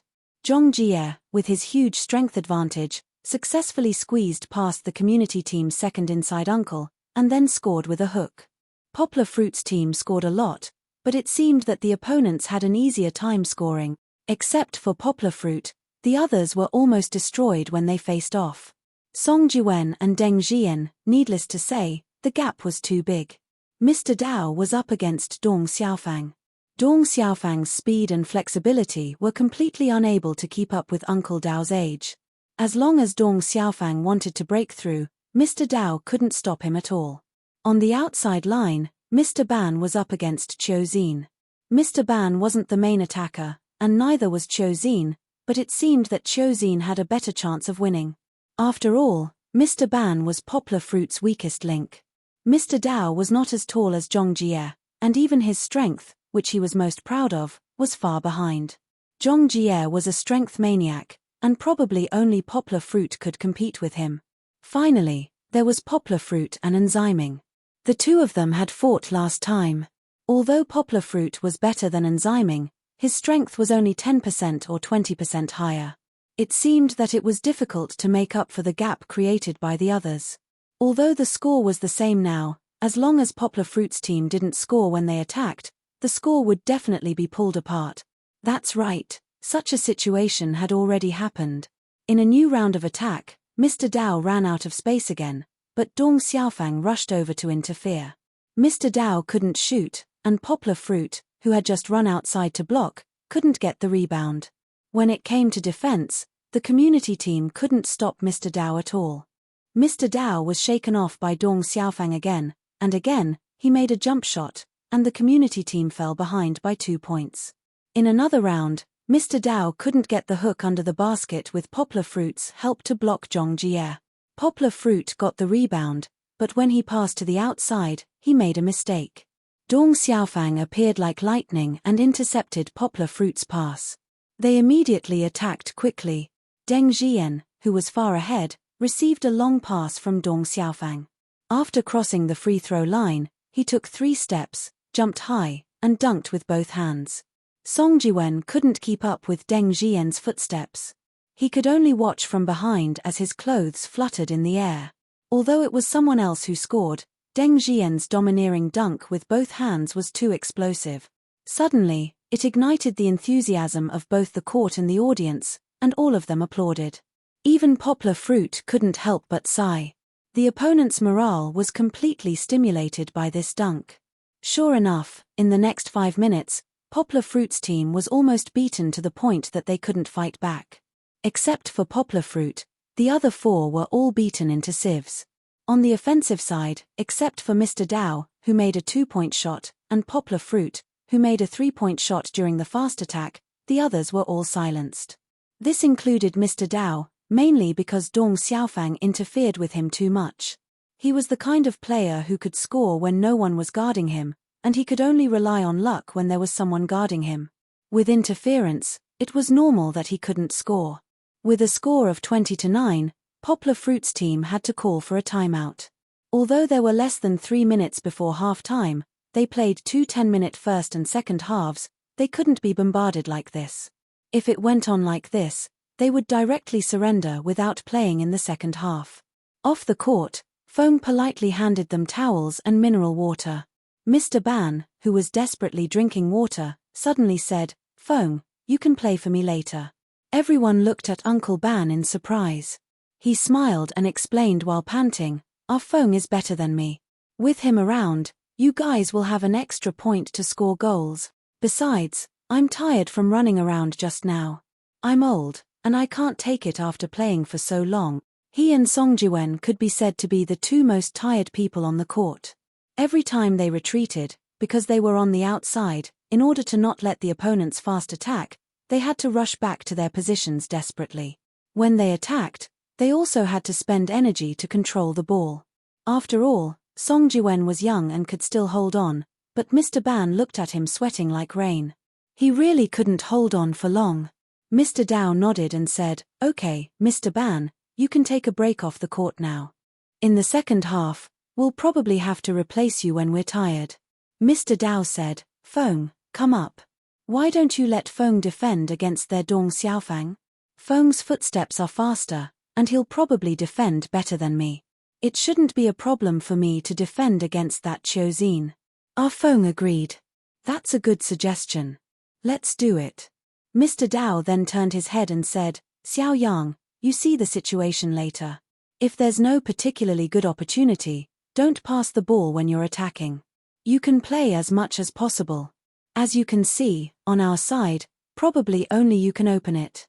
Poplar Fruit nodded with a solemn expression. Now, he was the district team's spear. Whether they could tear apart the opponent's impregnable defense depended on him.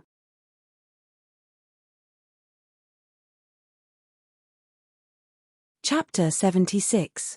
When the game started again, Feng served the ball from the center line to Poplar Fruit. Poplar Fruit dribbled the ball and walked to the top of the three-point line. The others pulled him away. Even Uncle Jin retreated to the corner. Below the stage, Zhang Yujie nervously held onto her umbrella. She had already stood up to cheer for Yang Guo a few times, but she still couldn't turn the tide. Seeing Poplar Fruit having such a hard time, she was secretly worried even though she didn't know much about basketball. His teammates pulled their opponents away. Only Enrich was left in front of Poplar Fruit. Poplar Fruit looked at Enrich, who was half-bent and had tense muscles. He dribbled the ball twice and suddenly started to move. With the ball in his right hand, he broke through to Enrich's left side. Enrich didn't move at first. He judged that Poplar Fruit might be faking it. But his judgment was wrong. Poplar Fruit really squeezed to his left side. Seeing that he was about to be broken through, Enrich quickly followed. He knew how fast Poplar Fruit was after he started. So, in order to catch up with Poplar Fruit, he almost gritted his teeth and rushed back with all his strength. He caught up. Enrich was overjoyed. He couldn't believe it because he knew that his speed was not on the same level as Poplar Fruit. Yes, he really shouldn't believe it because Poplar Fruit was just luring him to catch up. Before he could get close, Poplar Fruit suddenly retreated. With one back and forth, the two of them instantly pulled apart the distance between them. Poplar Fruit just calmly flicked his wrist and threw the basketball out. It almost didn't even jump. When the basketball fell from the net, Enrich just managed to stabilize his body. He didn't give the others time to react and defend. Brother Yang is beautiful. Little Kitten in the audience applauded desperately. Zhang Yujie, who didn't know how to appreciate it, was a little confused and asked, "Why are you so excited? Aren't there still a lot of points to go?" That's because Brother Yang's step-back shot was very nice. In fact, the score doesn't matter. Playing against the school team of Guangdong University of Technology, they are already prepared to lose. Kitten explained. Is the school team of Guangdong University of Technology very good? As a child who grew up in Beijing, Zhang Yujie had never heard of such a name. She only knew two famous universities in Guangdong province. She asked in confusion, who is better, they or the Huaran team? Huaran team? What Huaran team? Kitten asked in confusion. Beijing Huaran team? Haven't you heard of it? My brother and sister are their fans, Zhang Yujie said. I'm going to faint. Are you talking about the Beijing Huaran team that plays soccer?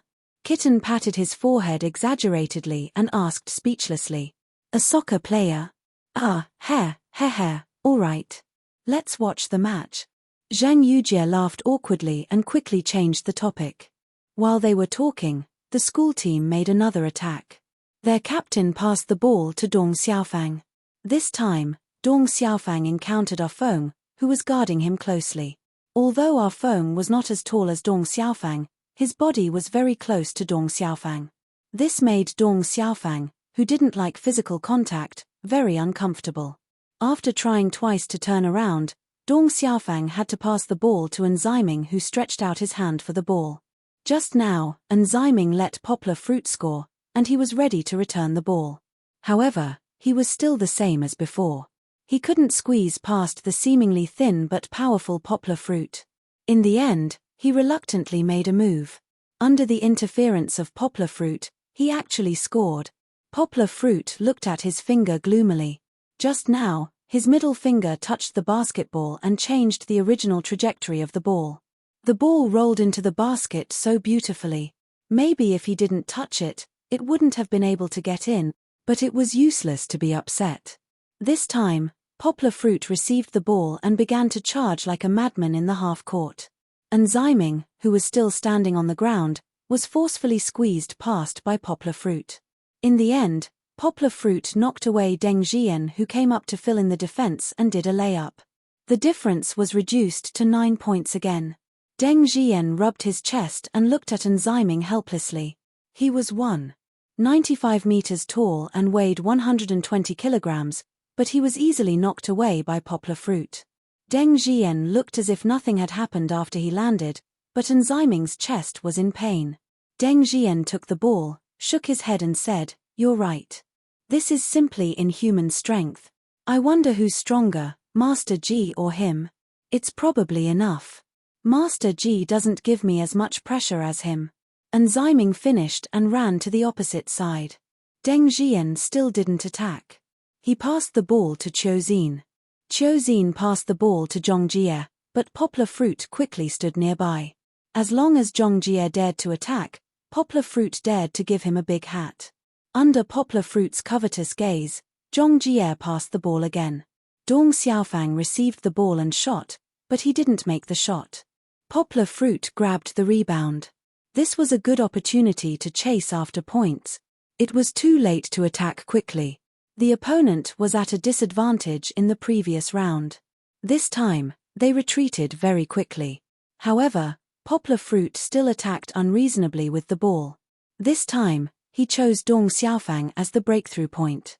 Of course, Dong Xiaofang couldn't defend against Poplar Fruit. Poplar Fruit didn't use any fancy moves. He directly accelerated and squeezed Dong Xiaofang away. Although Dong Xiaofang was afraid of physical contact, he wouldn't give up so easily. He gritted his teeth and followed behind Poplar Fruit, waiting for an opportunity to block him. Enrich appeared in front of Poplar Fruit. He stood firm, opened his hands, and blocked Poplar Fruit's attack route. Poplar Fruit wasn't afraid. He jumped toward Enrich.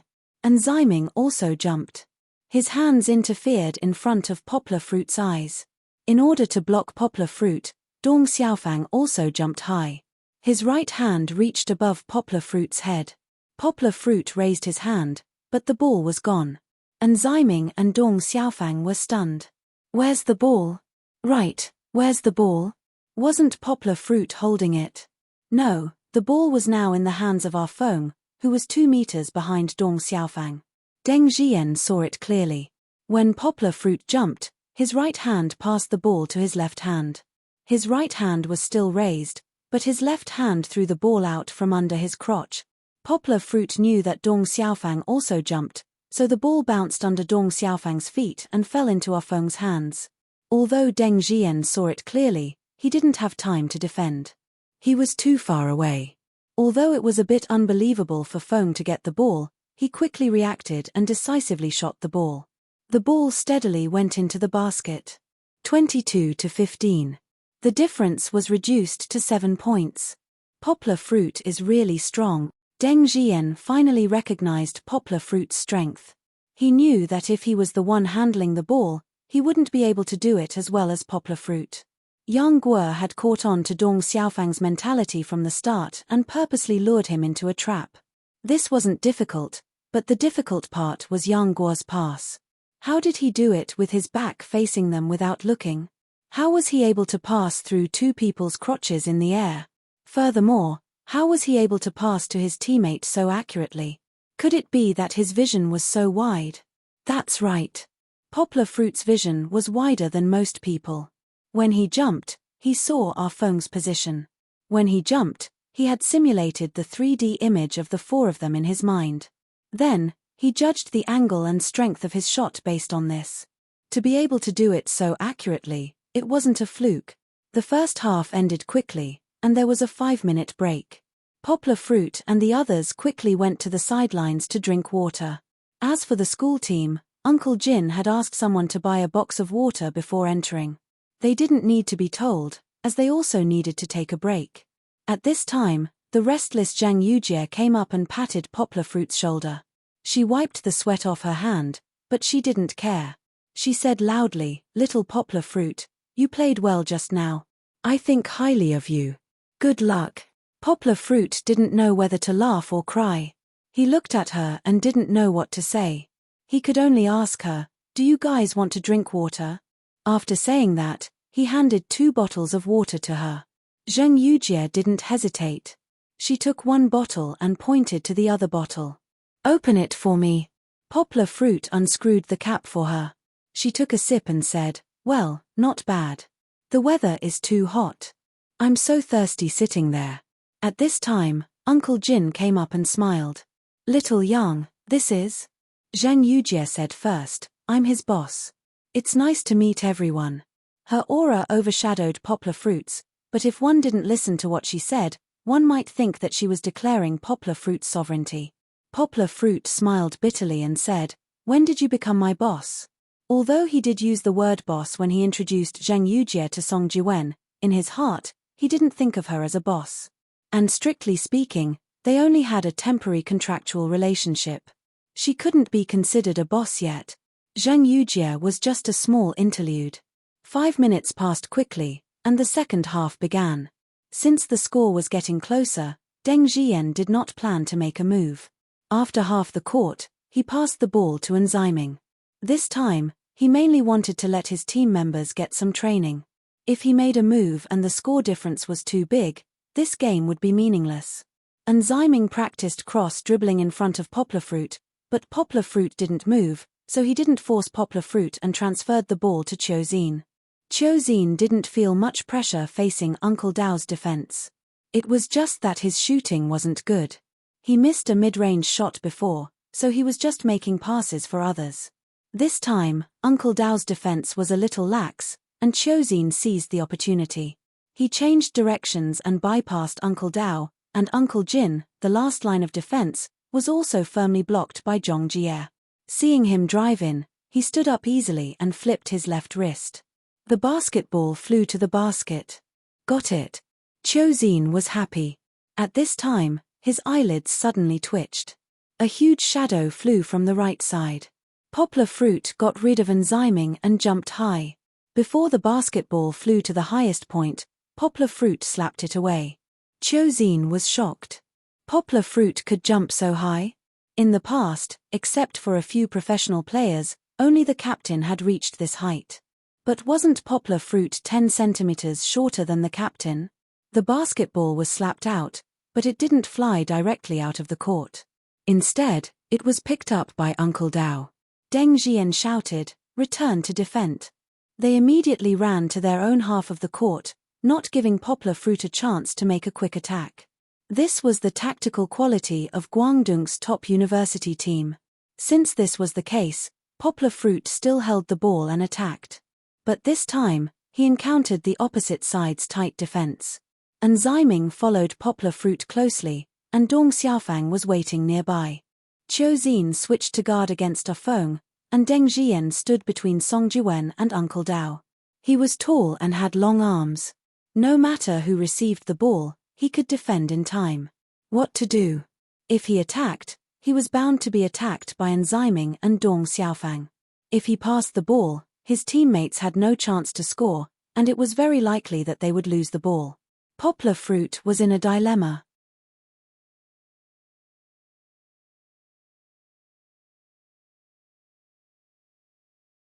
Chapter 77. When Poplar Fruit was caught in a two-man pincer attack, his first thought was to look for his teammates. This could be considered his habit of thinking as a point guard in school. But what disappointed him was that his teammates, except for Afeng, were all standing straight in place. They didn't run to open up space. In fact, this couldn't be blamed on them. After all, they were all workers. Although they exercised regularly and their physical fitness didn't fall behind, they still couldn't be compared to those students who played basketball seriously. After playing for more than 10 minutes and running back and forth dozens of times, how could they not be tired? Looking at Uncle Dao and Uncle Jin, the two of them were already sweating profusely.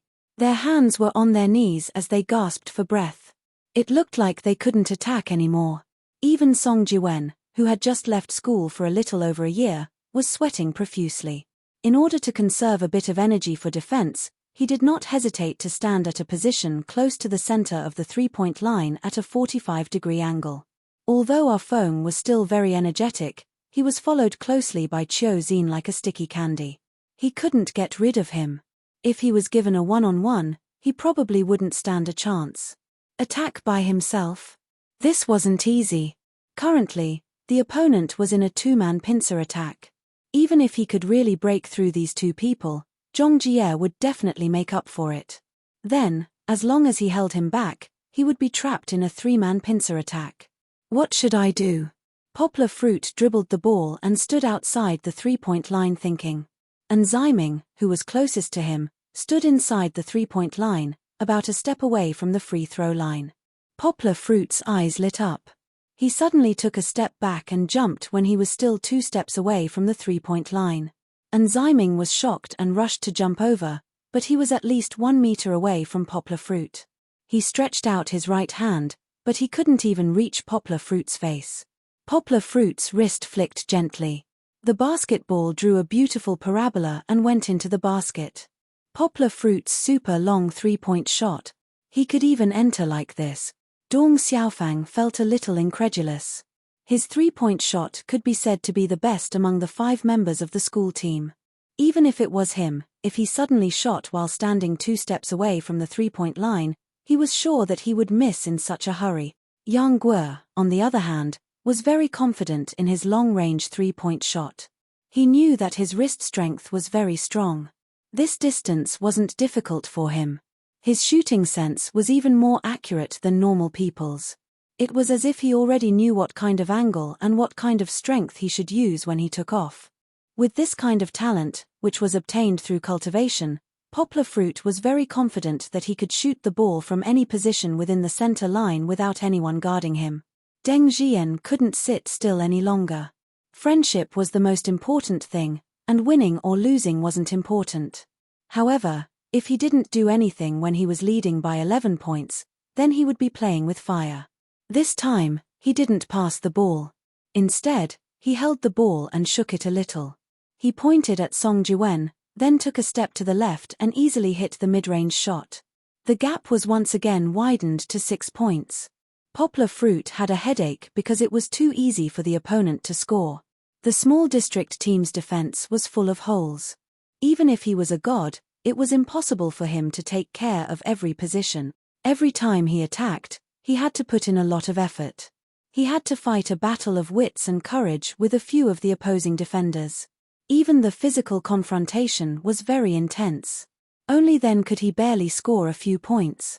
If this went on, if he missed even once, all his previous efforts would be wasted. However, even so, what could he do? In the end, the gap between their strength was too big. However, Poplar Fruit would not admit defeat so easily. Even if I'm the only one who can fight, I'll try my best to turn the tide. Even if you're an iron wall, I'll poke a big hole in it. Even if I lose, I'll let you see how good we are. In the face of a strong opponent, Poplar Fruit's fighting spirit was aroused again. Poplar Fruit's long three-pointer just now scared the opponent. As a result, Dong Xiaofang followed him when he received the ball from the front court, preventing him from suddenly making a long shot. However, this result was what Poplar Fruit wanted to see, or it was exactly what he expected. If both Ximing and Dong Xiaofang were within the three-point line, it would be difficult for Poplar Fruit to break through the two of them at the same time. However, now that Dong Xiaofang followed, the battle line was suddenly stretched. That meant that he fell into Poplar Fruit's trap. Just after half of the court, Poplar Fruit suddenly accelerated. Dong Xiaofang was caught off guard and was left behind. And Ximing was shocked and quickly went up to meet him. As Poplar Fruit rushed forward at high speed, he made a move to break through to the right. And Ximing judged that Poplar Fruit must have made a move. Under such inertia, it was impossible for an ordinary person to change direction. Therefore, he gritted his teeth and moved to the left. He was mentally prepared to use his body to meet Poplar Fruit, who could not stop in time. However, was Poplar Fruit an ordinary person? Of course not. Poplar Fruit was able to use his left leg as an axis and hook the ball back to him with his right hand at such a fast speed. Then, He turned his body and continued to accelerate to the backboard with this inertia. Although he said so much, Poplar Fruit's feints and turns happened in a flash. Almost no one on the court could react in time. Even Zhong Jie, who was standing under the basket, could only watch as Poplar Fruit's right hand hooked and made a successful layup. Deng Jian and the others, who were familiar with the NBA, only had one name left in their minds: Tony Parker. Parker, the little French sports car of the Spurs. Wasn't Yang Guo's breakthrough and turn for a layup Parker's signature move? Although it was a simple move, not many people could really learn it. This was because the physical talent required for this move was too high. Many people could only grasp the form after learning it. Even if they broke through to the basket, they could not avoid the fate of having to eat hot pot. However, Poplar Fruit's series of moves just now really stunned everyone on the school team. With this move, Poplar Fruit could look down on everyone on the school team, including the professional players. Of course, only people who understood Poplar Fruit's strength could understand. Zhang Yujie, who was on the sidelines, was clapping blindly. She had no idea why everyone was so excited. The school team's offense still avoided Poplar Fruit's defense. This time, Poplar Fruit changed to mark Deng Jian. However, Deng Jian was smart enough to pass the ball to Zhong Jie inside the three-point line. Zhong Jie easily avoided Uncle Jin and hooked the ball into the basket. There were still 4 minutes left, but this time, the community team was exhausted. Only Ah Feng followed Poplar Fruit to rush to the opponent's half of the court. Song Jiwen only ran to the center line. Poplar Fruit gritted his teeth. He still had to do it himself. He got the ball and rushed up. This time, Deng Jian also marked him. He switched with Enzyming to see if Poplar Fruit was really that invincible. Deng Jian guarding against Poplar Fruit was definitely a wrong choice. Although Deng Jian was the strongest player on their team, his 1.95-meter height determined that his footsteps were far less agile than Dong Xiaofang's. Even Dong Xiaofang could not keep up with Poplar Fruit's footsteps. How could he guard against Poplar Fruit? Poplar Fruit only made 2 super-fast changes in direction, and Deng Jian gave up his position. Poplar Fruit easily bypassed him. Qiu Xin and Dong Xiaofang came from the left and right, but Poplar Fruit accelerated again. The moment they formed the encirclement, he suddenly sidestepped and passed through the middle. At that moment, Poplar Fruit's speed was like the wind. They could feel it, but they could not catch it. After the two, there was also Enzyming. Enzyming had returned to the free throw line when Deng Jian was entangled with Poplar Fruit. Seeing Poplar Fruit break through, he quickly filled in. Poplar Fruit was not afraid. He jumped to meet him, and Enzyming also jumped in the air. Poplar Fruit bent like a prawn, holding the basketball in his arms. He leaned on Enzyming's chest and turned his body in the air, bypassing Enzyming. Enzyming, of course, was not the school team's last line of defense. After Poplar Fruit bypassed him, a burly figure appeared in front of him. Zhong Jie. Zhong Jie did not jump high, but he was confident that he could stop Poplar Fruit, because Poplar Fruit jumped much earlier than him. But when he jumped to the highest point, he was surprised to find that Poplar Fruit was still rushing up. Not only that, Poplar Fruit's bent body suddenly straightened, like a spring, and rose a little higher. Then, Poplar Fruit raised the basketball with his right hand and pressed his left hand on Zhong Jie's shoulder. His whole body leaned back slightly like a fish diving to the top. Separated by Zhong Jie, his right hand heavily dunked the basketball into the basket. He hung on the basket with one hand and looked down at Zhong Jie, who staggered to stand firm on the ground, like a king looking down on the world. Was he judged by Yang Zyming?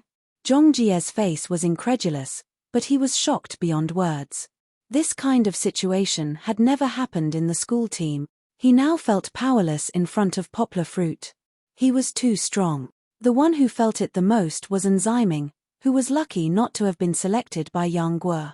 He had just jumped together with Yang Guo, but Yang Guo had bypassed him and was still able to do such a move. With such a tyrannical jump and body, Yang Guo was not even a professional footballer. Enzyming felt that his worldview had been challenged. Needless to say, the audience had already cheered when they saw Poplar Fruit's domineering dunk. The game in front was too oppressive. The community team did not have the strength to fight back at first, which made them very depressed. But Poplar Fruit not only slowly closed the gap, but also made such an explosive dunk that surpassed 5 people in a row. The onlookers could not stay calm. Not only did they applaud, but they also whistled. This time, even Zheng Yujie, who did not know how to appreciate Poplar Fruit, was shocked by his slam dunk. All of a sudden, the only thing left in her mind was the image of Poplar Fruit hanging high in the basket. It was really too manly.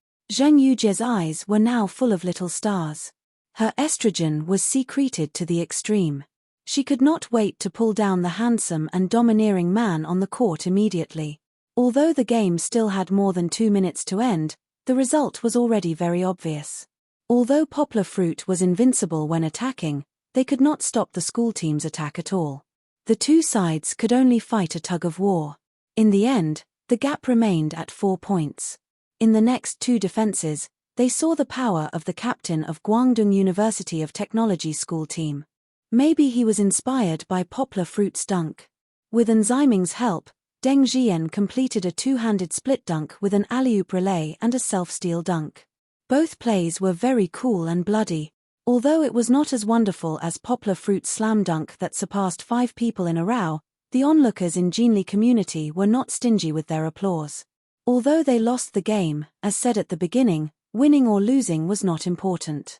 What was important was that the game was played well, and that was enough. Basketball matters were settled on the basketball court. After the game, they became good friends again. After the game was over, the group of people, led by Uncle Jin, drove to a big restaurant near the community. You're tuning in to the Dreamy Chapters YouTube channel. We're so grateful for your support, and don't forget to subscribe to join us on this incredible journey through captivating stories. Your generosity through donations truly makes a world of difference, as it's the primary source of revenue that allows me to expand and enhance this channel for you. Thank you from the bottom of my heart for being a part of this adventure.